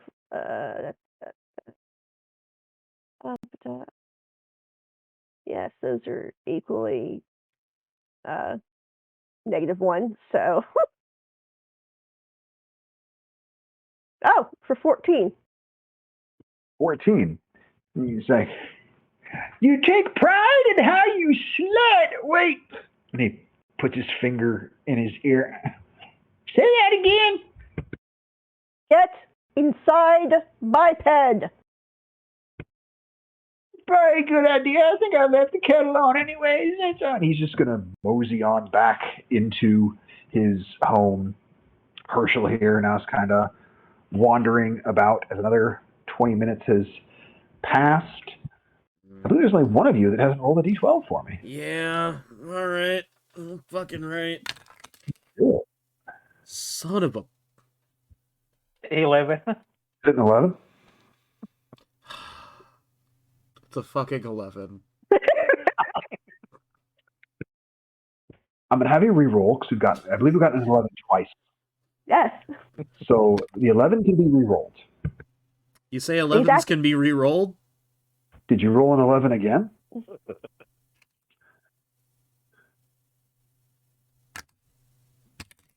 If you get an 11 again, I'm keeping it on 11. No, it's a 3. It's a 3. Okay. Now I will say this: the 11's back on the board. It had been done twice. Herschel Jr. seems fairly calm. That has now been an hour's worth of time there. So go ahead. Anybody who wants to, you can now take a short rest, as you have had 3 consecutive rolls of things that are basically uneventful. So if anyone wants to take a short rest here, you can roll hit dice. If you have any abilities you gain back on a short rest, go ahead and do that. Yes, I would like my key points back. Thank you very much.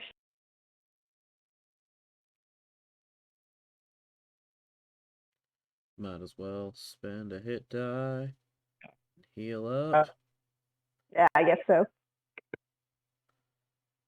Wasn't quite at full, but now I sure am. I don't think that did absolutely anything for me.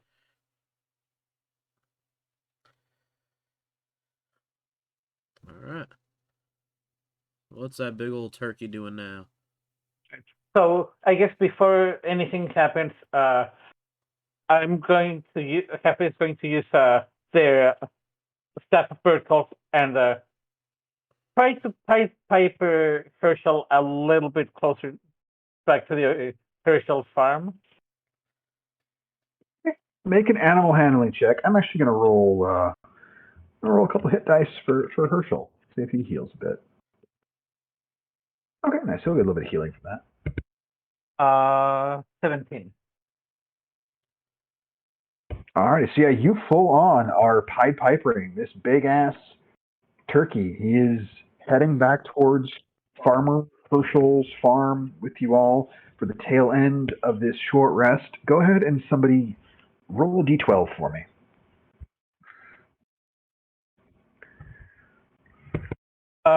Have we all done it?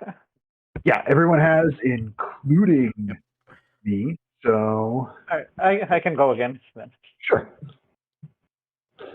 Oh shit! I changed. I suddenly flipped it, but I don't know what it landed in originally. But after I hit it, it was a 12. It's a 12. Yeah. Oh no. Nope. I don't like that smile. No. You're on your way back to the Herschel farm, and you hear this sound. Yay! As here comes your good buddies. They are charging up in your direction. You know, we'll just use the same damn initiative order for things. They look a little meaner this time around. They're a little better armed. They have instead of hunting dogs this time, they've actually brought a trio of pygmy feral pigs along with them for this round of things. So here we are, top of the round. Mac, you are up. To remind you, you've got 3 feral pigs. You got 4 younger dudes on the ground. You got Ma and Pa, and you got Sissy riding a small horse. She's got her. Thankfully, they got one of these on their farm, so here they come at you. What you want to do? All right. Before we go, you said 3, not 30 to 50. Correct. Okay. Yeah. So 30 to 50 would be actual feral hogs. These are pygmy feral pigs, and so these are a much more rare creature. Yeah. So much for needing that now. So Max, with his bonus action, he's gonna get into the zone, and by that I mean he's gonna cast Zephyr Strike. Okay, love it. And he's going to zip up with that extra 30 feet of movement to intercept Pa just as soon as we see them, because he's fucking done. Let's do it. And then I'm going to get that good uppercut. Do you know what I just did? Did you roll a natural 1? No, I did not roll a natural 1, my friend. I think I stole Bronzy from you today. No, the 20s are starting to come back around here. She's warming up. Don't you worry. She got plans for you, I think. Let's do this. But with Zephyr Strike and all. Yeah. So yeah, that's a natural 20. So that's 2d8 for the regular punch. Yep. So that's, let's see, what is math? Baby, don't hurt me. That's 14. No. Yep. No. Do you need fingers? 14 points of regular bludgeoning damage, and Zephyr Strike adds an extra 8 points of force damage. Ooh. Just directly into Pa's gut. So 22 total points of damage as you come flying in there. Just this straight punch. People say you got noodle arms, but apparently that's not always a bad thing. As you just come flying in, like faster than a speeding elbow noodle, just bam, connecting with this strike on Pa, definitely having completely shit-rocked him. Holy crap, what damage. Anything else for your turn? That's all I can do. Alrighty. Cranberry, you are up. Okay.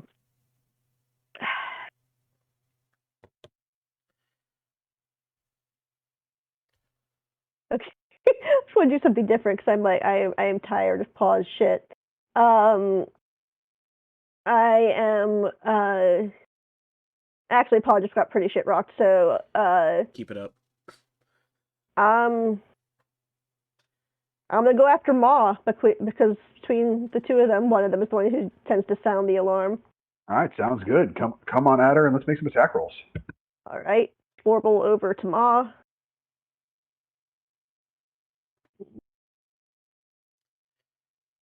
That's 15 to hit.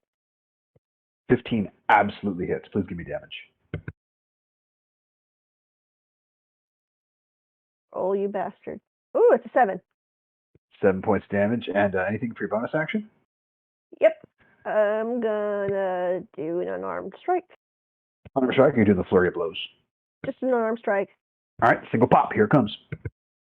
Nope. That's an 8 to hit. 8 will not hit, as Ma is able to bring her staff up to just block this pseudopod, not enjoying being hit by the first one, but you still did some damage on that very first one there. your turn ending. It is going to be the first of the Gazoo children is swinging at you, Mac. You've caused a lot of pain here. Let's see what happens. Start make 2 attacks on you. First one is a dirty 20 to hit. All right. Second one is a 16 to hit. 16 does not hit. All right, so dirty 20 though is going to give you 6 points of bludgeoning damage as you just get rocked right across the jaw. One of the pigs is going to go charging over at you, V Gravy, because you're the dog stealer, and we're going to see that. No, that is not going to hit. That is a whopping 10 to hit. You're a paladin. You wear fair, you're armored pretty well head to toe, and so and it's just right into your shin guard. No actual damage really being done there. But V Gravy, it's your turn. You are up. What do you want to do? Fuck. Who should I fucking hit? I want to hit someone. You have an embarrassment of riches in terms of targets you can choose from. Yeah. There are so many.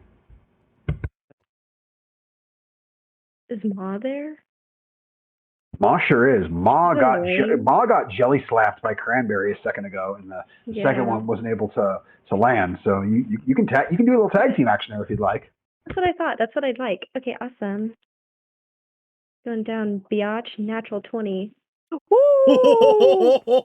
A paladin crit. Oh no. Paladin crits often are followed by paladin smites. This could be terrifying. And I have a bonus action for dual wielding, and I have my 2 light weapons. So I'm gonna start off with my short sword. Okay. So go ahead and give me that crit damage. Are you smiting on this? Yeah. All right. So you can double the smite dice too. Yep. Do I? Okay. So so you roll your d6 for your short sword. It's up to you if you want to double the dice or roll. Like you can roll 1 die, double the result, or roll 2 dice, however you like to do it. I'm not picky. And then a divine smite is 2d8 radiant damage. You would either double that result, or you can roll 4d8. If you want to roll a fistful of dice, do that. And then once 4 plus my 5, that's 9, so that's 18 damage. 18, and then add your damage mod on top of that. Oh, beauty. Okay. On top of the final result? Yeah, so you roll up all the dice, get the final result, and you add your damage mod 1 time. I believe that's 23. Holy crap. And you said you use a scythe, correctly? That was my short sword. My scythe is next. Okay, so it's your short sword. So you just swing this short sword in, just catching Ma right in the ribs, and then just this. What does your divine smite look like? Like, what is gravy divine energy? Like, please describe this. Hold on a second. My audio went out. Oh no! We're gonna fix it right now. Oh no! Quick, Jamie, vamp. There D&D Beyond. There we are. We have the audio back. So please tell me what does a gravy divine smite look like? It's stylish, and by that I mean I take out my holy symbol, which is a ring, and I just put it on, and it's just stylish. It's just cute and pretty. I don't know. I love it. So you slide the ring on, hitting with the short sword, just massively critting, and as all this radiant energy comes outward, you watch as V Gravy standing there having landed this. Like you see the energy just full on like Super Saiyan gold energy rushing upwards, small rocks and pebbles kind of coming up and hovering around V Gravy as this lands. Go ahead and make your second attack. Ma is looking so fucking rough right now. Yeah, that's right. My second attack. That's 8. 8 total to hit. Wait, no, I don't add my 5. That's just going to be a 3. So yeah, this one will miss. The problem is you hit her so hard and took her so much off her feet as she was lifted in the air by this. You spin around, swinging your scythe outward, and you completely miss. And you have this moment of wondering, how did I miss? She was standing right there. And then half a second later, because you had knocked her so high in the air, she comes right back down where she had been standing and is just full on dazed. But what a freaking turn. So much damage on that. It's Sissy's turn on the horse. So this is going to be, well, first, it's going to try and trample you, V Gravy, because it didn't appreciate seeing what you did to Ma very much there. So, Rude. ooh, that's a 22 to hit. So you can take, yeah, that's how that works. 6 points of bludgeoning damage as this horse runs up and just hits you with its hooves is there. And then Sissy is going to fire 2 arrows at you. First one is a 22 to hit, and the second one does a 16 hit? No.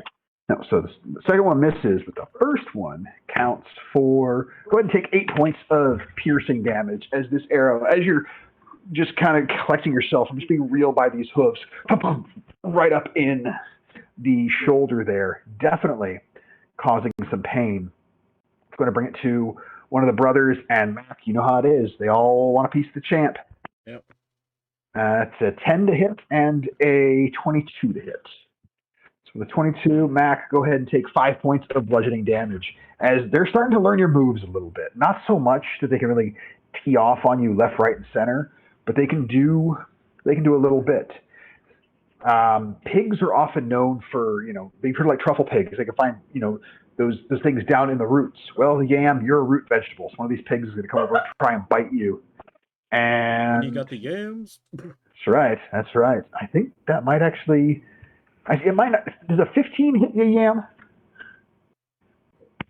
Alrighty. So go ahead and take 7 points of piercing damage as this pig just sinks its mouth on you, and then it's about to be your turn, Cafe. But one more of the brothers, it's taken 2 more swings on the Mac champ.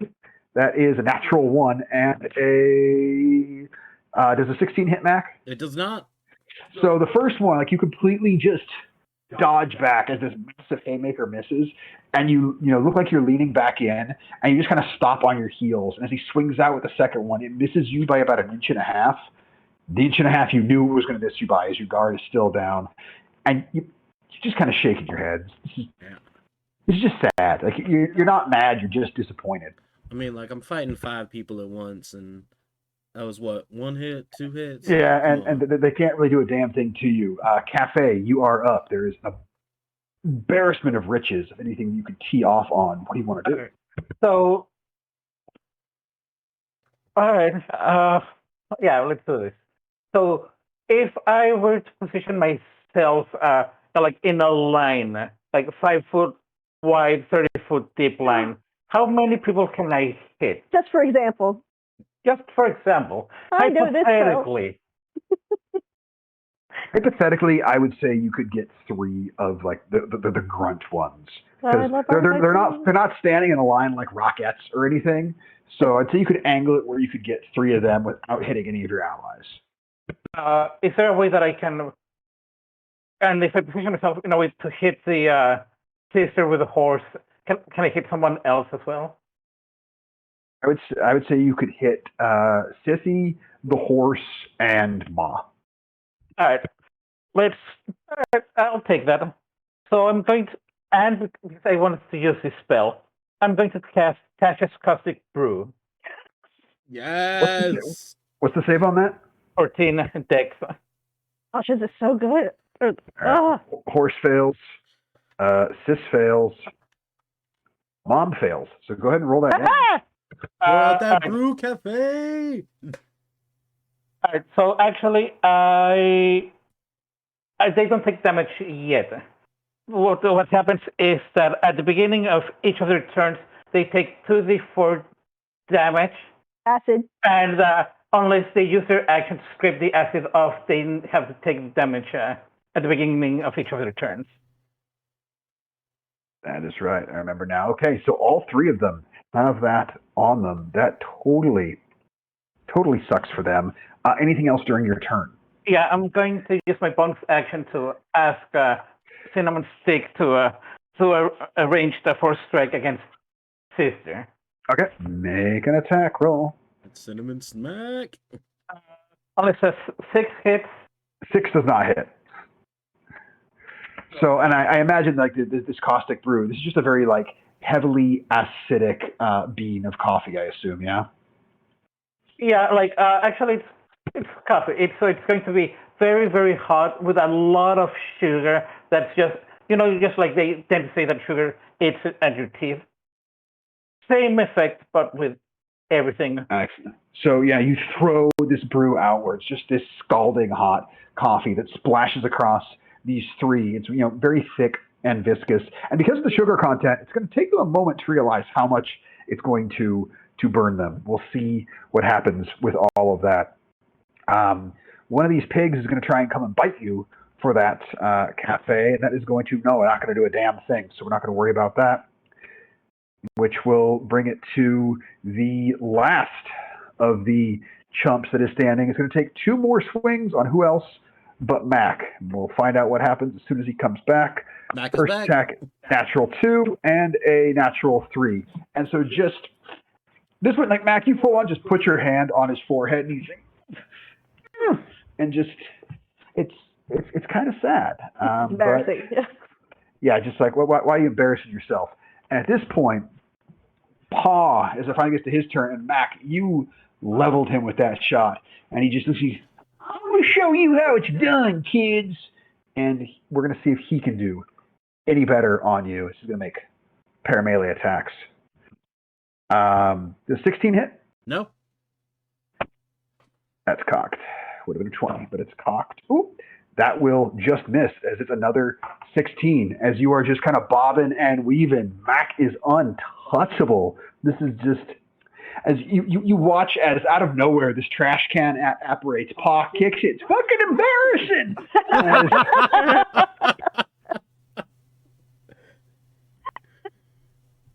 With that, Yam, you are up. So the pig that bit me, I'm going to pull out my 2-handed weapon, which is a giant meat cleaver. And I'm going to swing downward full force at the pig, and I'm going to try and make Matt a new wig. Or All right. Mac a new wig. Let's see if you can be making some bacon here. Make an attack roll. Okay. That's a nat 1. Jesus. Oh. No. The pain you felt from the bite, you were expecting a much larger creature. So you just swing this right down, and it lands right next to it. And you're impressed by how much bite force came from this very small pig. But it's still there. And with that, it is now Ma's turn. And V Gravy, you did a ton of damage to her. Turnabout's fair play. Let's see what happens. Well, before anything, mine has to take 2d for acid damage. Oh no. Mm-hmm. Ma falls unconscious from the pain. Yeah. I don't need to roll. She had 2 hit points left. So if it's 2d4, I can't get less than that. As she squares up to you, V Gravy raises the stick above her head, and you watch as just her eyes roll back in her head, and she falls to the ground unconscious. That makes it Herschel Jr.'s turn. What does Hershey Hirsch Jr. do? Okay.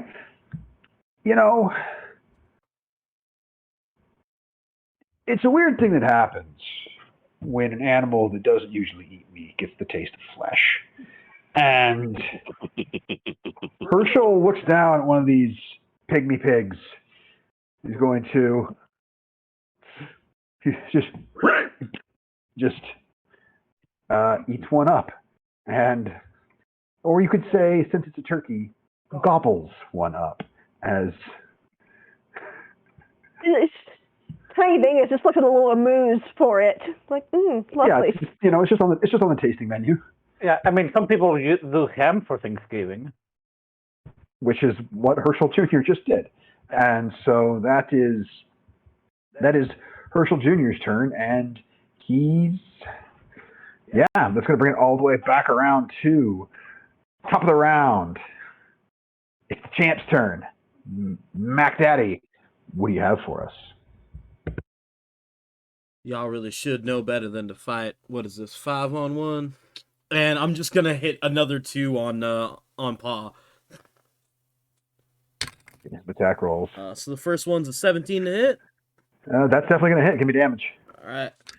That is 8 points of damage. Oh, he's looking real rough. You just kind of and just basically very much like a weeble wobble. Like you just clobber him, and he just kind of goes back, and he's coming right back in. What's your next attack? Second one's a 21 to hit. Yeah, go ahead and walk me through this because your damage mod is going to KO. So roll the damage. Yep. That is. Well, I'm glad that my damage mod will do it because that's a whole 4 points of damage. He had I rolled 2 minimum. left. So as he's weeble wobbling back in, you just come around spinning back fist and douche right along the jaw, and his feet come off the ground. He does like a triple twist in the air and whoop lands on the ground, unconscious. So you boys want to give up yet, or? Make an intimidation check. So I'm the toughest guy in Letterkenny. That is 13 on the die, and probably not great because I don't think I put any points into intimidation. Yep, that's a 13. 13. All right, we'll see what happens with that. But first, Cranberry, what do you want to do? Who all's left? I know Ma and Pa are both out. Yeah, Mom and Pa are both out. All 4 of the brothers are still standing, as well as Sis, the horse, and 2 pigs. Okay, I'm gonna punch the horse. Of All right, course. Mongo. Please, Mongo, do it. Oh!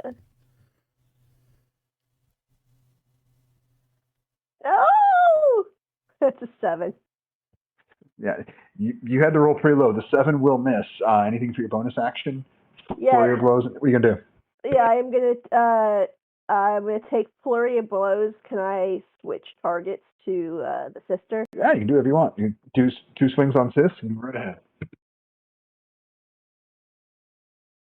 Oh, buggeration.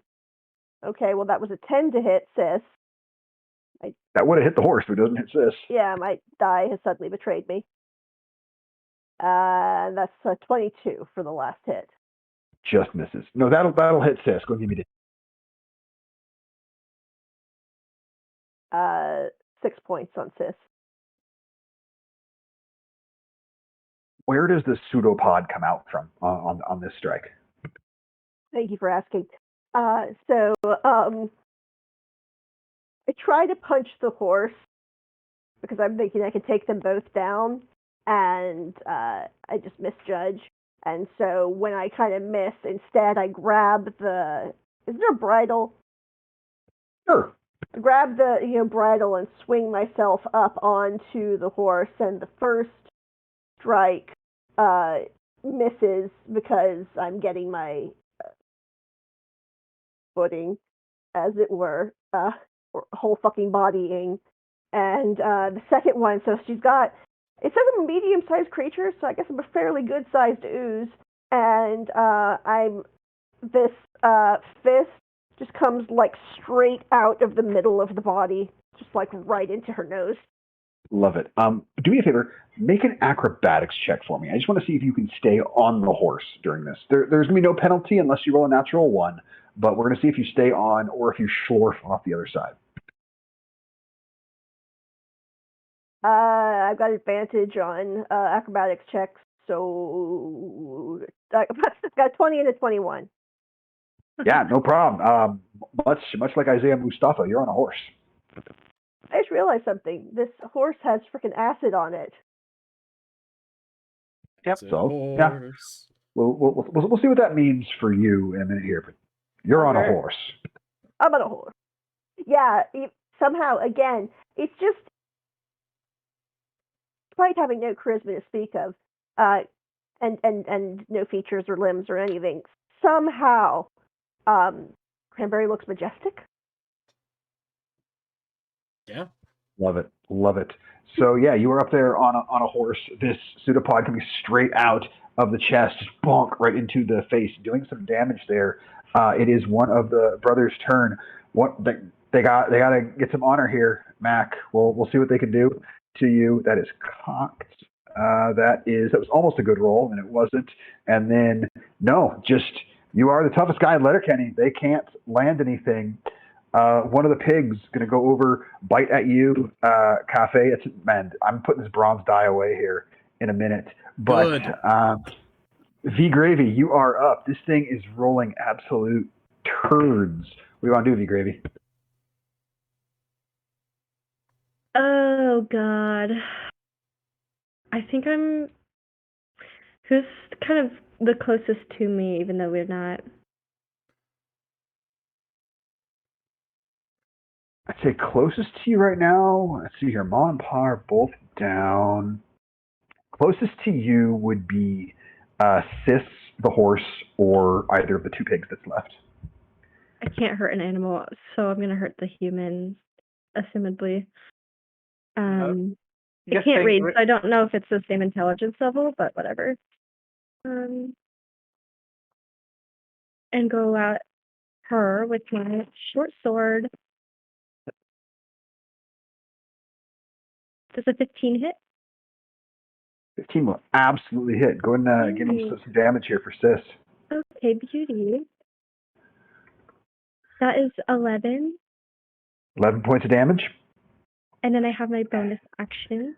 Well, you're not going to be bonus actioning on her as you just swing up and just smack her with your short sword, and she goes falling ass over tea kettle backwards off of this horse, leaving only Cranberry up there. Okay. So that will be the end of your turn, as I know you're not going to go swinging at the riding horse there.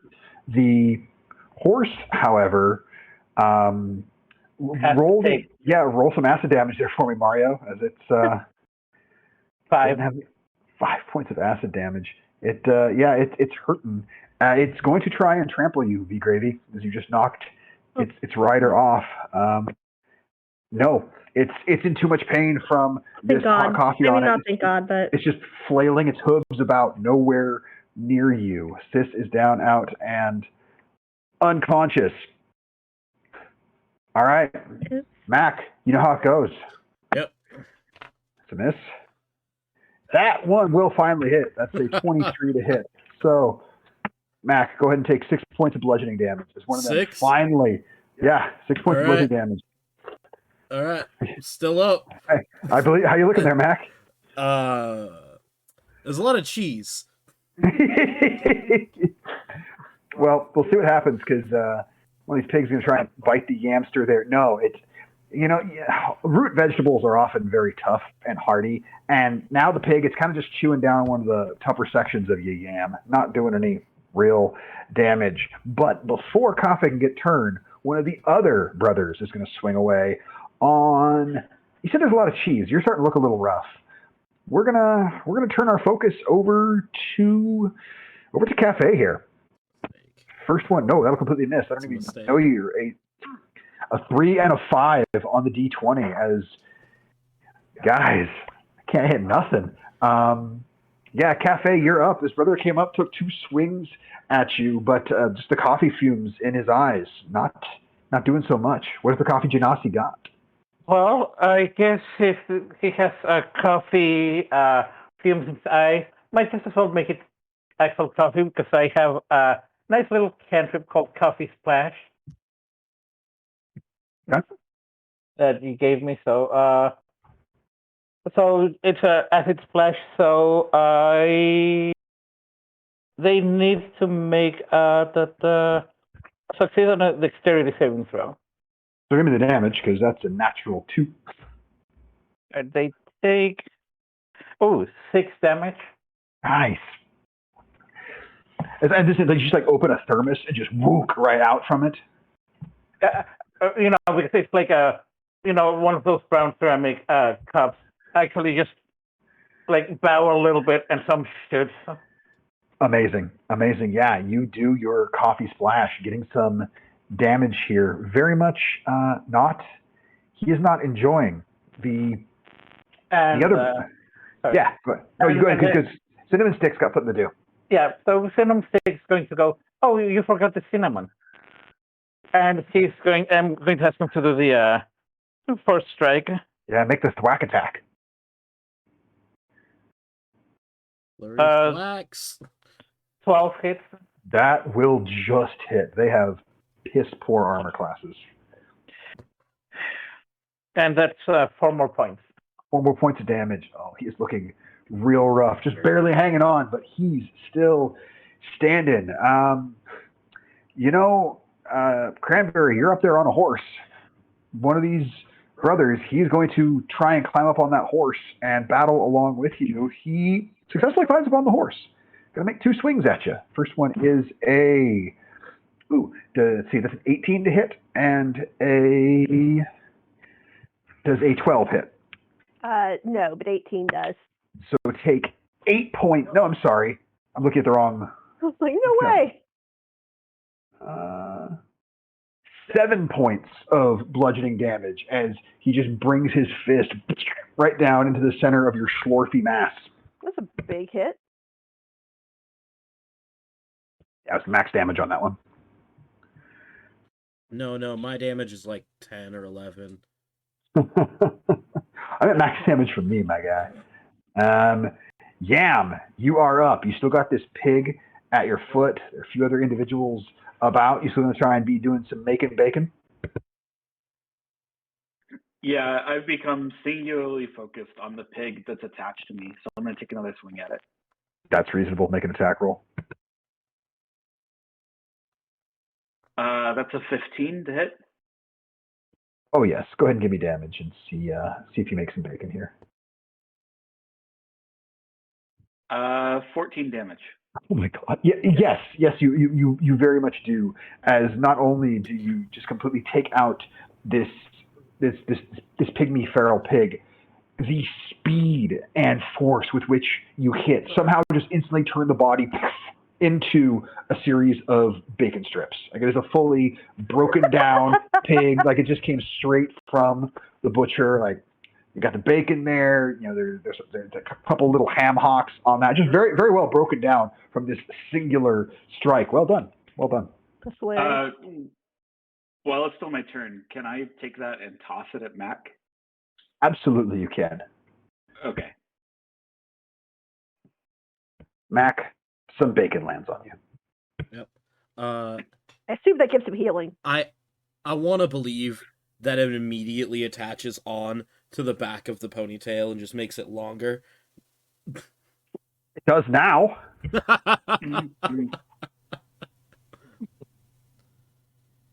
All right, it is Herschel Jr.'s turn. See here. Herschel Jr., what happens with him? There's all this carnage going about. Herschel Jr. freaks out and starts just running away. God damn it, Herschel. Is heading. Herschel Jr. is heading towards town. Dumbass turkey. He's heading into the forest. You think that might slow him down a little bit. You're not entirely sure how much it's going to slow him down. But Mac, you are up. Cranberry, you are on deck. What you want to do?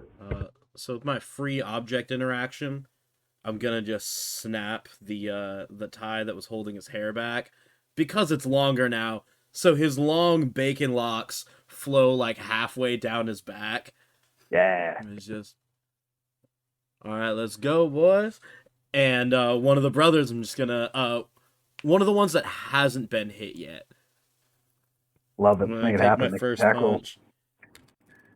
And that's, man, I'm rolling like gangbusters. That's a 19 to hit. Yeah, that hits. Give me damage. That is 8 points of damage. He's still standing, but he's hurting. And bonus action punch. That's 15 to hit. That'll hit. Give me damage. And that's 7 points. Down goes Frazier. Down goes Frazier as you just want to and just drop this sad, sorry sack of a fool. So that's what, 5-1 at this point. I mean, the odds are getting real even real fast. That's I'm just thinking like that's five of y'all I've knocked out, and y'all ain't taking me once. I'm just saying, throwing in the towel is a good choice. If I had a coach, that's what they'd be telling me. But I don't need a coach because I'm the champ. Yeah. Cranberry, what you want to do? Sorry, before Cranberry goes, can I just ask a quick question, DMY? Of course. When can I lose? Can I lose concentration any time, or Yeah, you can always drop concentration on a spell whenever you feel like it. But does that be on your turn? All right, so just I guess before then Cranberry's turn, I'm going to lose concentration on the acid. Okay, so that will no longer be burning the horse. Yeah. Cranberry, here you are. You are on a horse. There's a dude up here with you. What you want to do? All right. Is the dude or Cranberry closer to the head of the horse? Cranberry is. Cool. All right. I am going to. Can I do a bonus action first? Yeah. Yeah, you can. Bonus action, unarmed strike. Specifically trying to. No, I mean, but yeah, bonus action. I'm attacking the dude who's up there with me. Make an attack roll. 23. Oh yes, give me damage, please. That's 4 points of damage. And how does this pseudopod come out to knock him out, causing him to fall off the horse? Oh, awesome. Okay, it's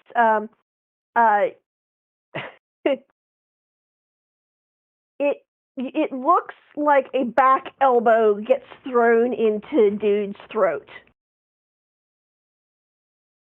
I absolutely love it. So this pseudopod, this elbow type shape, right out into his throat, and he just goes right off the back of this horse, boom, hitting the ground. It is your turn. You have your action. You have your movement. What do you want to do with the rest of your turn, please? For my action, I would like to take the horse and start chasing after the turkey. Make an animal handling check.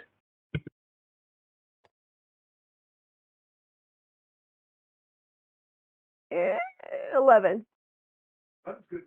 11 is good enough, as you will start riding off in the direction of Herschel Jr. All right. Yeah, they come. I think you see like pseudopods manifest that look like hands, so I can hold on to. Are there reins or? There's reins. Okay, yeah, pseudopods manifest, so I can hold on to the reins to, direct the horse. And I don't know what the horse's movement is, so I guess that's what I'd be using.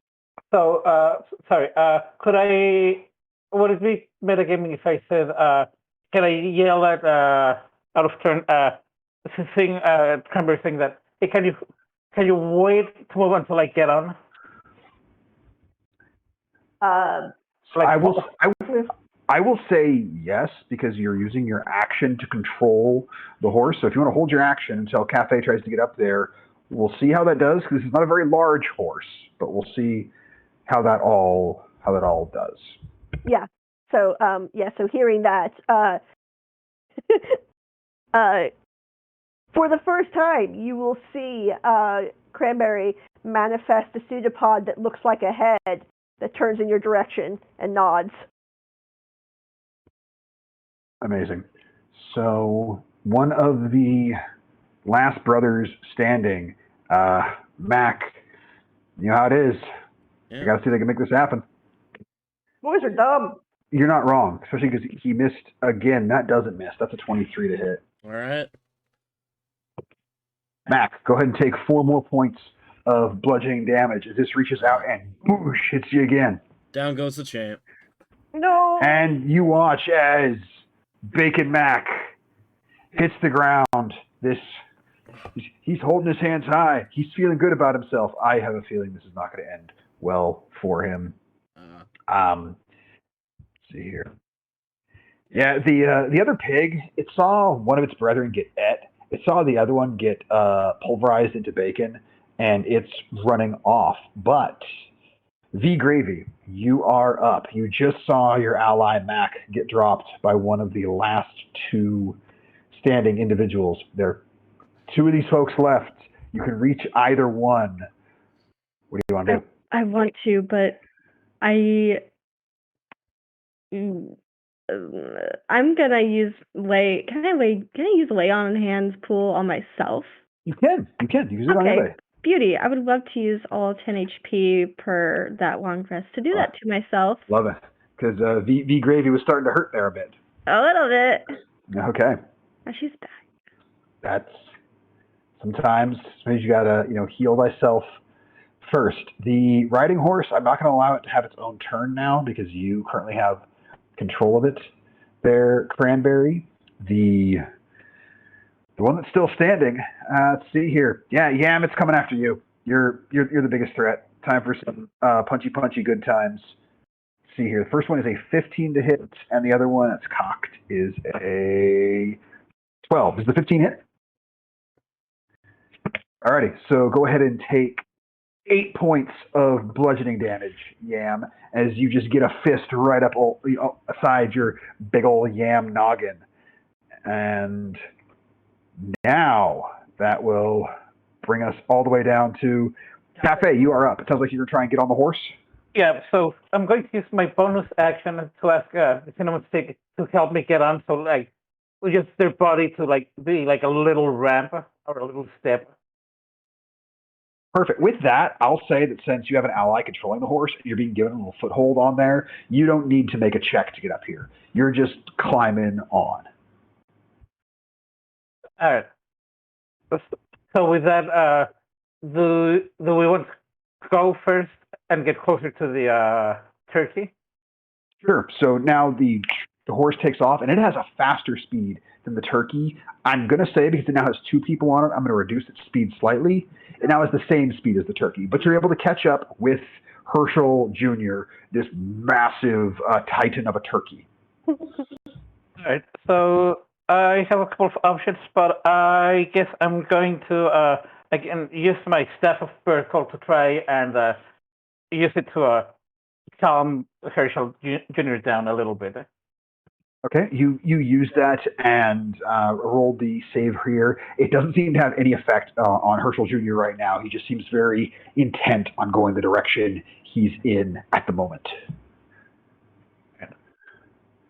Since blowing was my action, I think so. Yeah, yes. Then that's me. Okay. Yam, you are up. You got this dude up in your face who just clonked you between the eyes. What you gonna do about it? I am going to take the cleaver and do my darndest to split his skull. Make an attack roll. Oof, that is an 8 to hit. Eight will not hit, as it's because you pulverize this pig straight up into full-on bacon. A little bit of bacon grease got on your fingers, so you go to swing the cleaver. It kind of slips a little bit. You got to catch it so it doesn't fly out of your hands. So you're not able to get the good follow-through you wanted. It's part of the hazard jobs of being a butcher.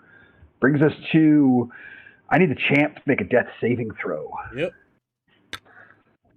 That is a success. Okay, so 1 success. Brings us to Cranberry. All right. So we're caught up with the turkey, you said. Yep. Okay. This is a good idea, and I'm sure I won't regret it at all. I'm gonna use my acrobatics to try to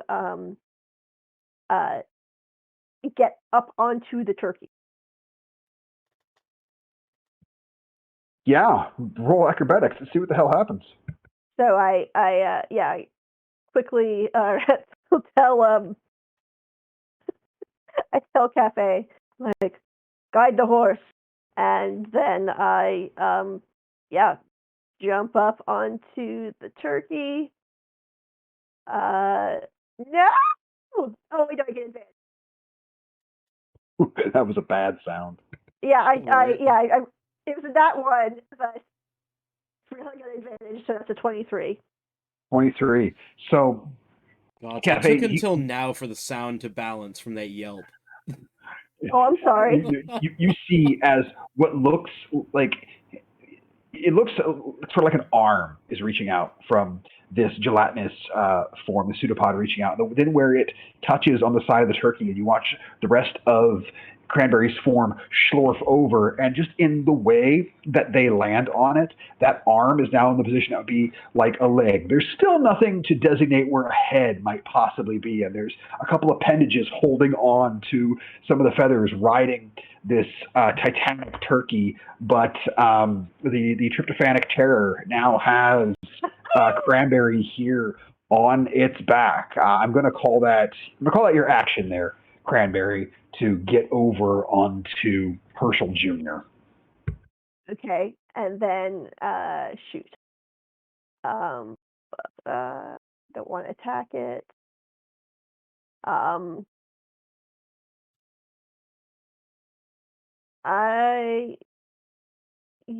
Okay, I'm going to I don't know if I can do this. Okay, I probably can't do anything else. I'll just speak to the turkey, and once again in like I'm mad at myself for thinking this. Hey, big guy, sun's getting real low.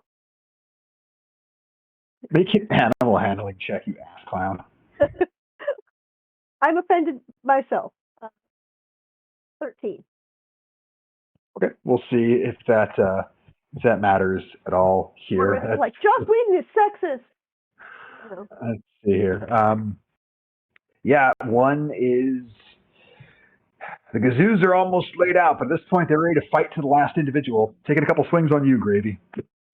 Nope. And ooh, that is a 19 to hit on Gravy. It's Gravy. Take 4 points of bludgeoning damage as you get book right across the jaw. I say, we ain't done yet. But Gravy, it's your turn.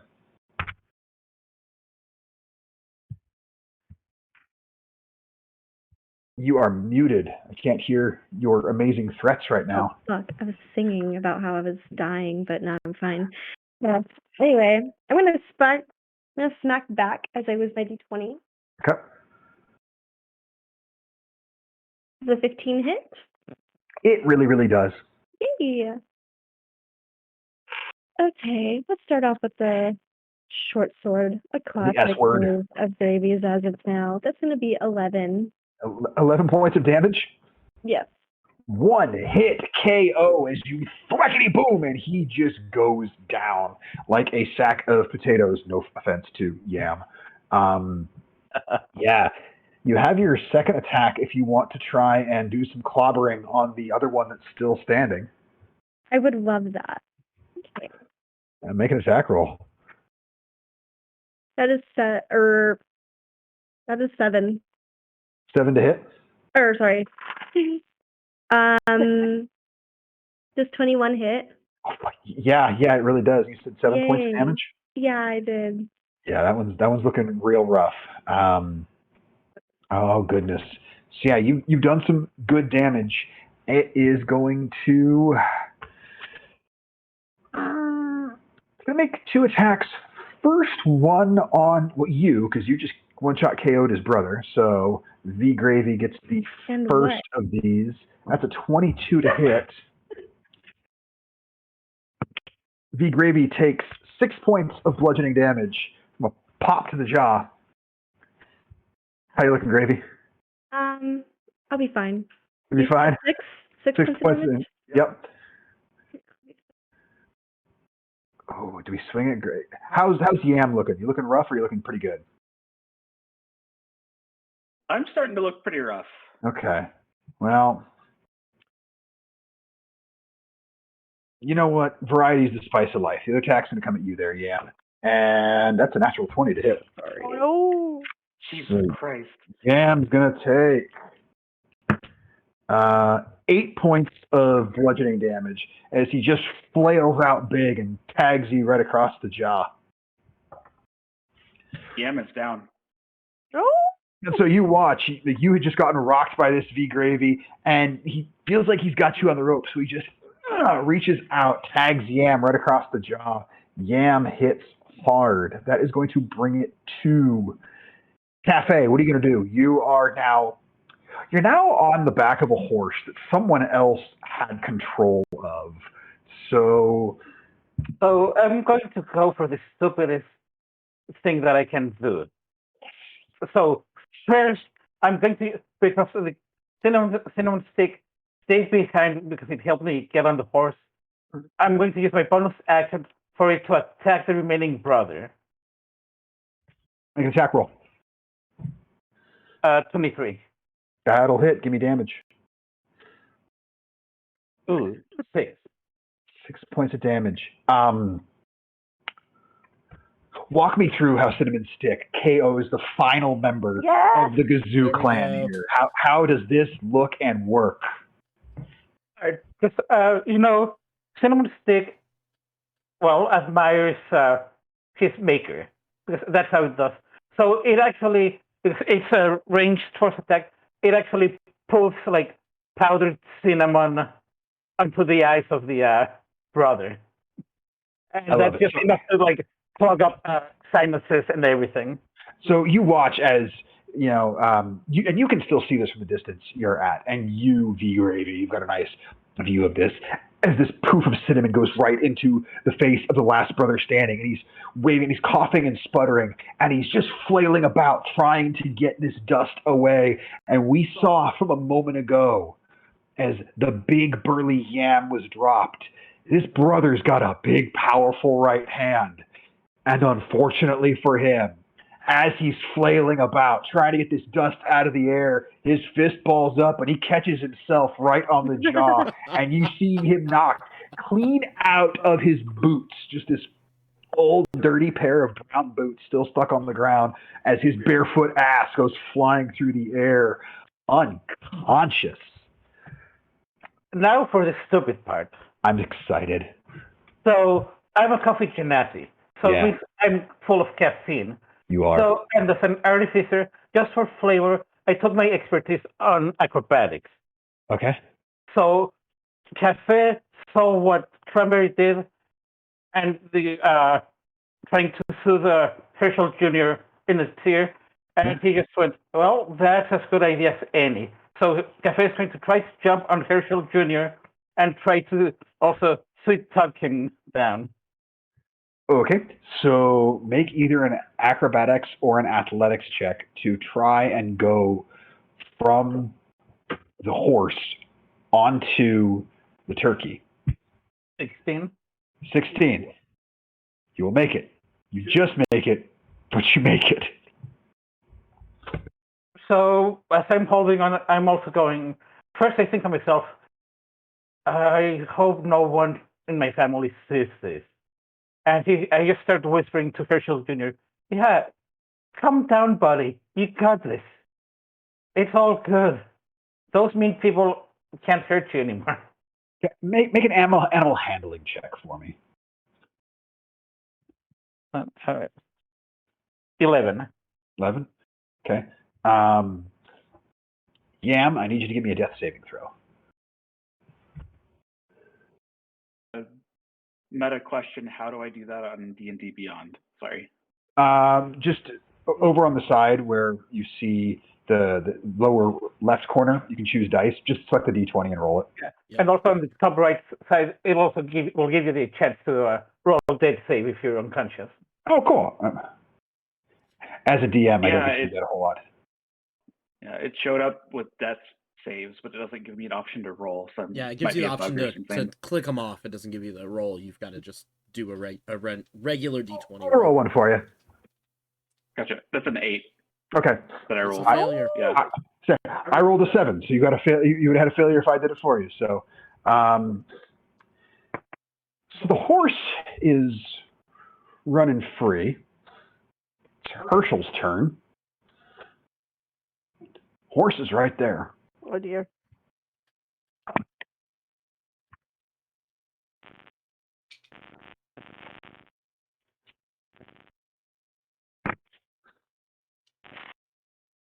There was a horse there. As this gargantuan beak comes down and gulp, and Herschel is now eating his second horse today. Dear gods.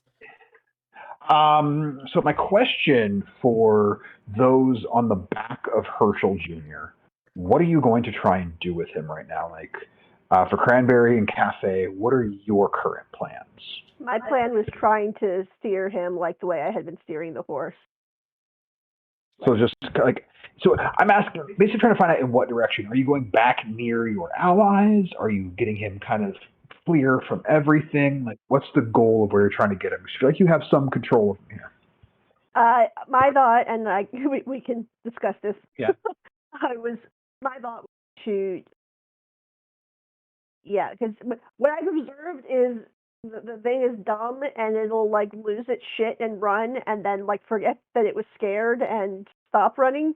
So I'm hoping to just kind of like steer it back in the general direction of the farm so we don't lose it and it doesn't get into the city.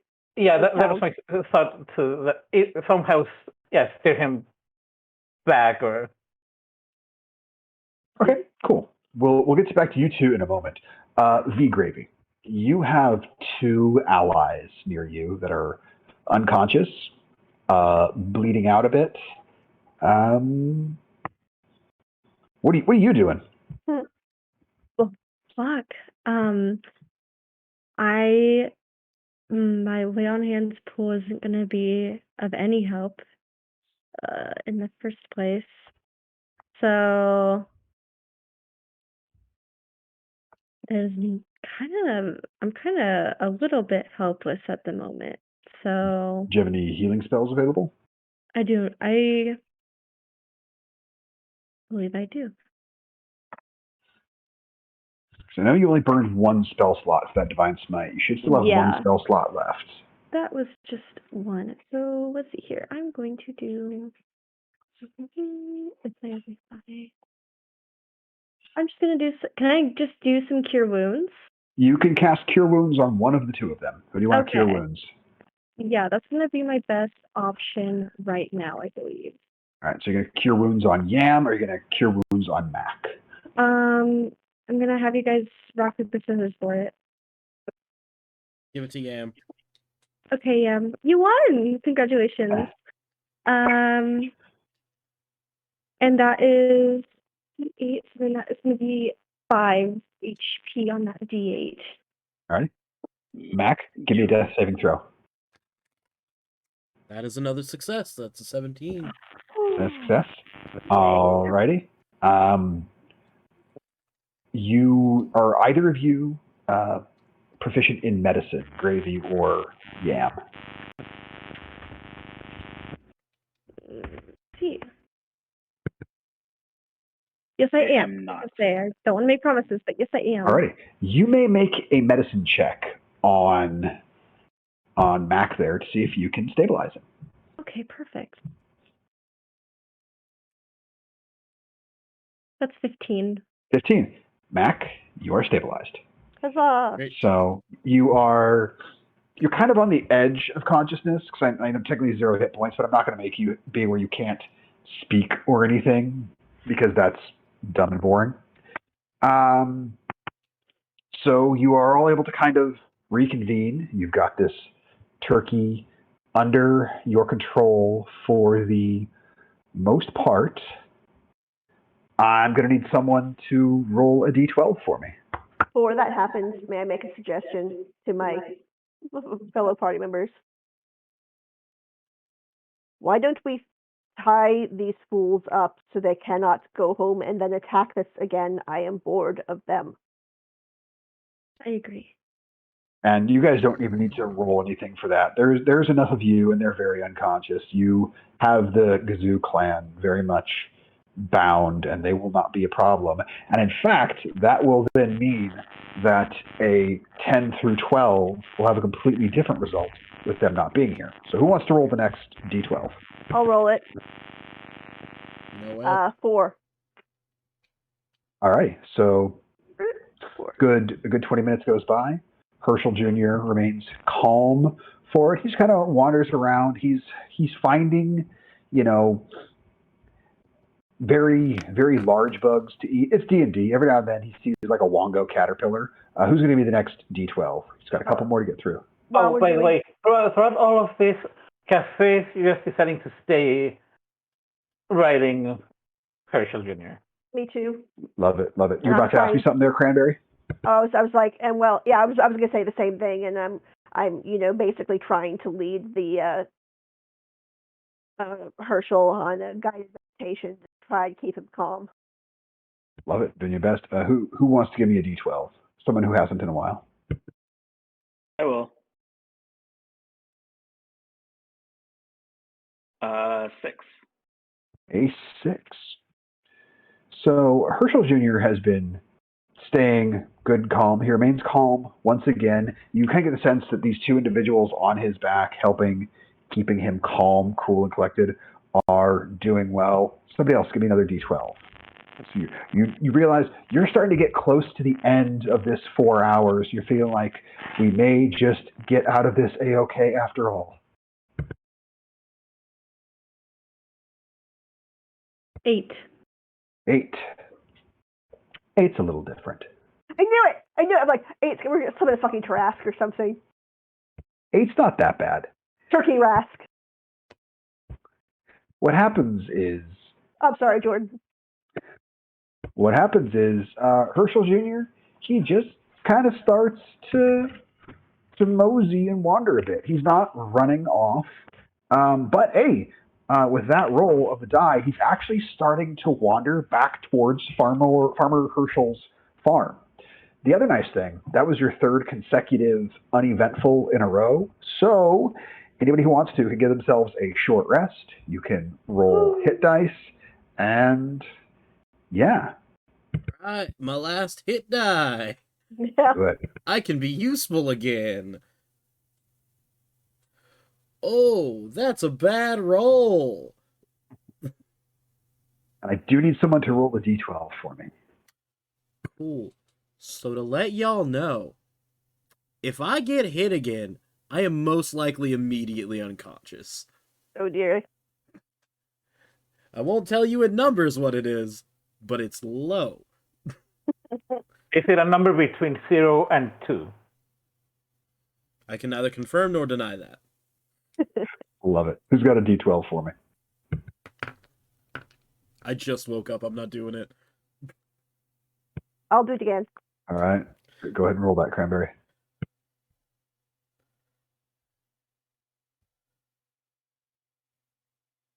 3. 3.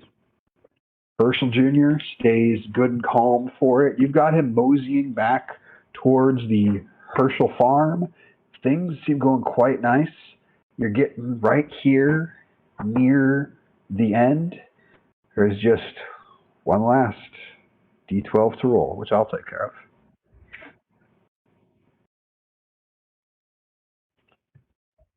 of. That's a 1. What does that mean? So, because of a result of a 1, as you are all here, now gathered back on Farmer Herschel's farm, the last 20 minutes of this potion in effect, the final moments in which something with this titanic turkey could happen.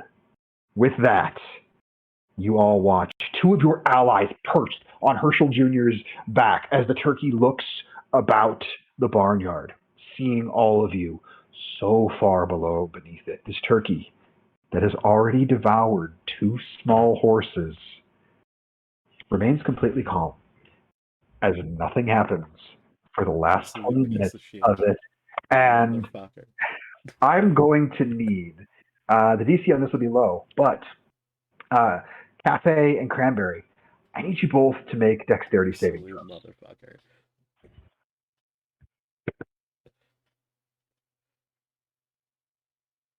Ten. Sorry, Okay, that's going to be a fail. Cranberry's going to make a dexterity saving throw. Okay.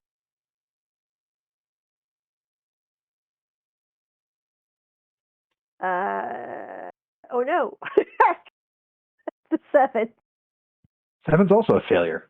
So both of you are very comfortable sitting here on the back of this turkey that has been so calm for so long, and then it hits you. The ground, that is, as what you were sitting on is no longer there, as the potion is worn off, and this turkey is shrunk back down at a rapid pace. You both take 6 points of bludgeoning damage as you whoosh into the ground itself, but the turkey is back to normal size. And you notice this is a very, very small turkey, and Farmer Herschel just very excitedly runs out and he scoops Herschel Jr. up in his arms, and he's giving him kisses on top of the head, and he presents a bag of 200 gold to you all, as he promised. That's to divide up however you wish. I would assume equally, but that's up for you all to decide. And he invites you all in for a friend-sharing meal. It's gotten into the evening. He's gone through the effort of cooking up a few types of roast, and there are pies about, all sorts of vegetable dishes, and it is a wonderful feast. A great time is had. Herschel Jr. has a spot of honor sitting up his own little plate where he eats, and all of you level up to level 3. So, level up to level 3. That is the end of our adventure. The Titanic turkey was taken care of. Thank you all for being part of this wacky piece of goodness. Again, this adventure brought to you by DM Dave. A couple little changes by me. None of the food people shit is in there. That was all my stuff. So don't blame DM Dave for why were they all food? No, that was me. But hope y'all had a wonderful food day yesterday, and if you didn't, have some good food soon, and do something nice for yourself this holiday season, because it's a dark and frustrating time of year. Remember when that was our send-off? I do, but I still remember the actual one. But I decided to have a little callback on that. But thank you all for playing. Roxy, Mario, Brian, Jamie, and of course Jordan. As always, I am your DM. There will be more one-shots to come before the end of the year, and we will see what chaos awaits.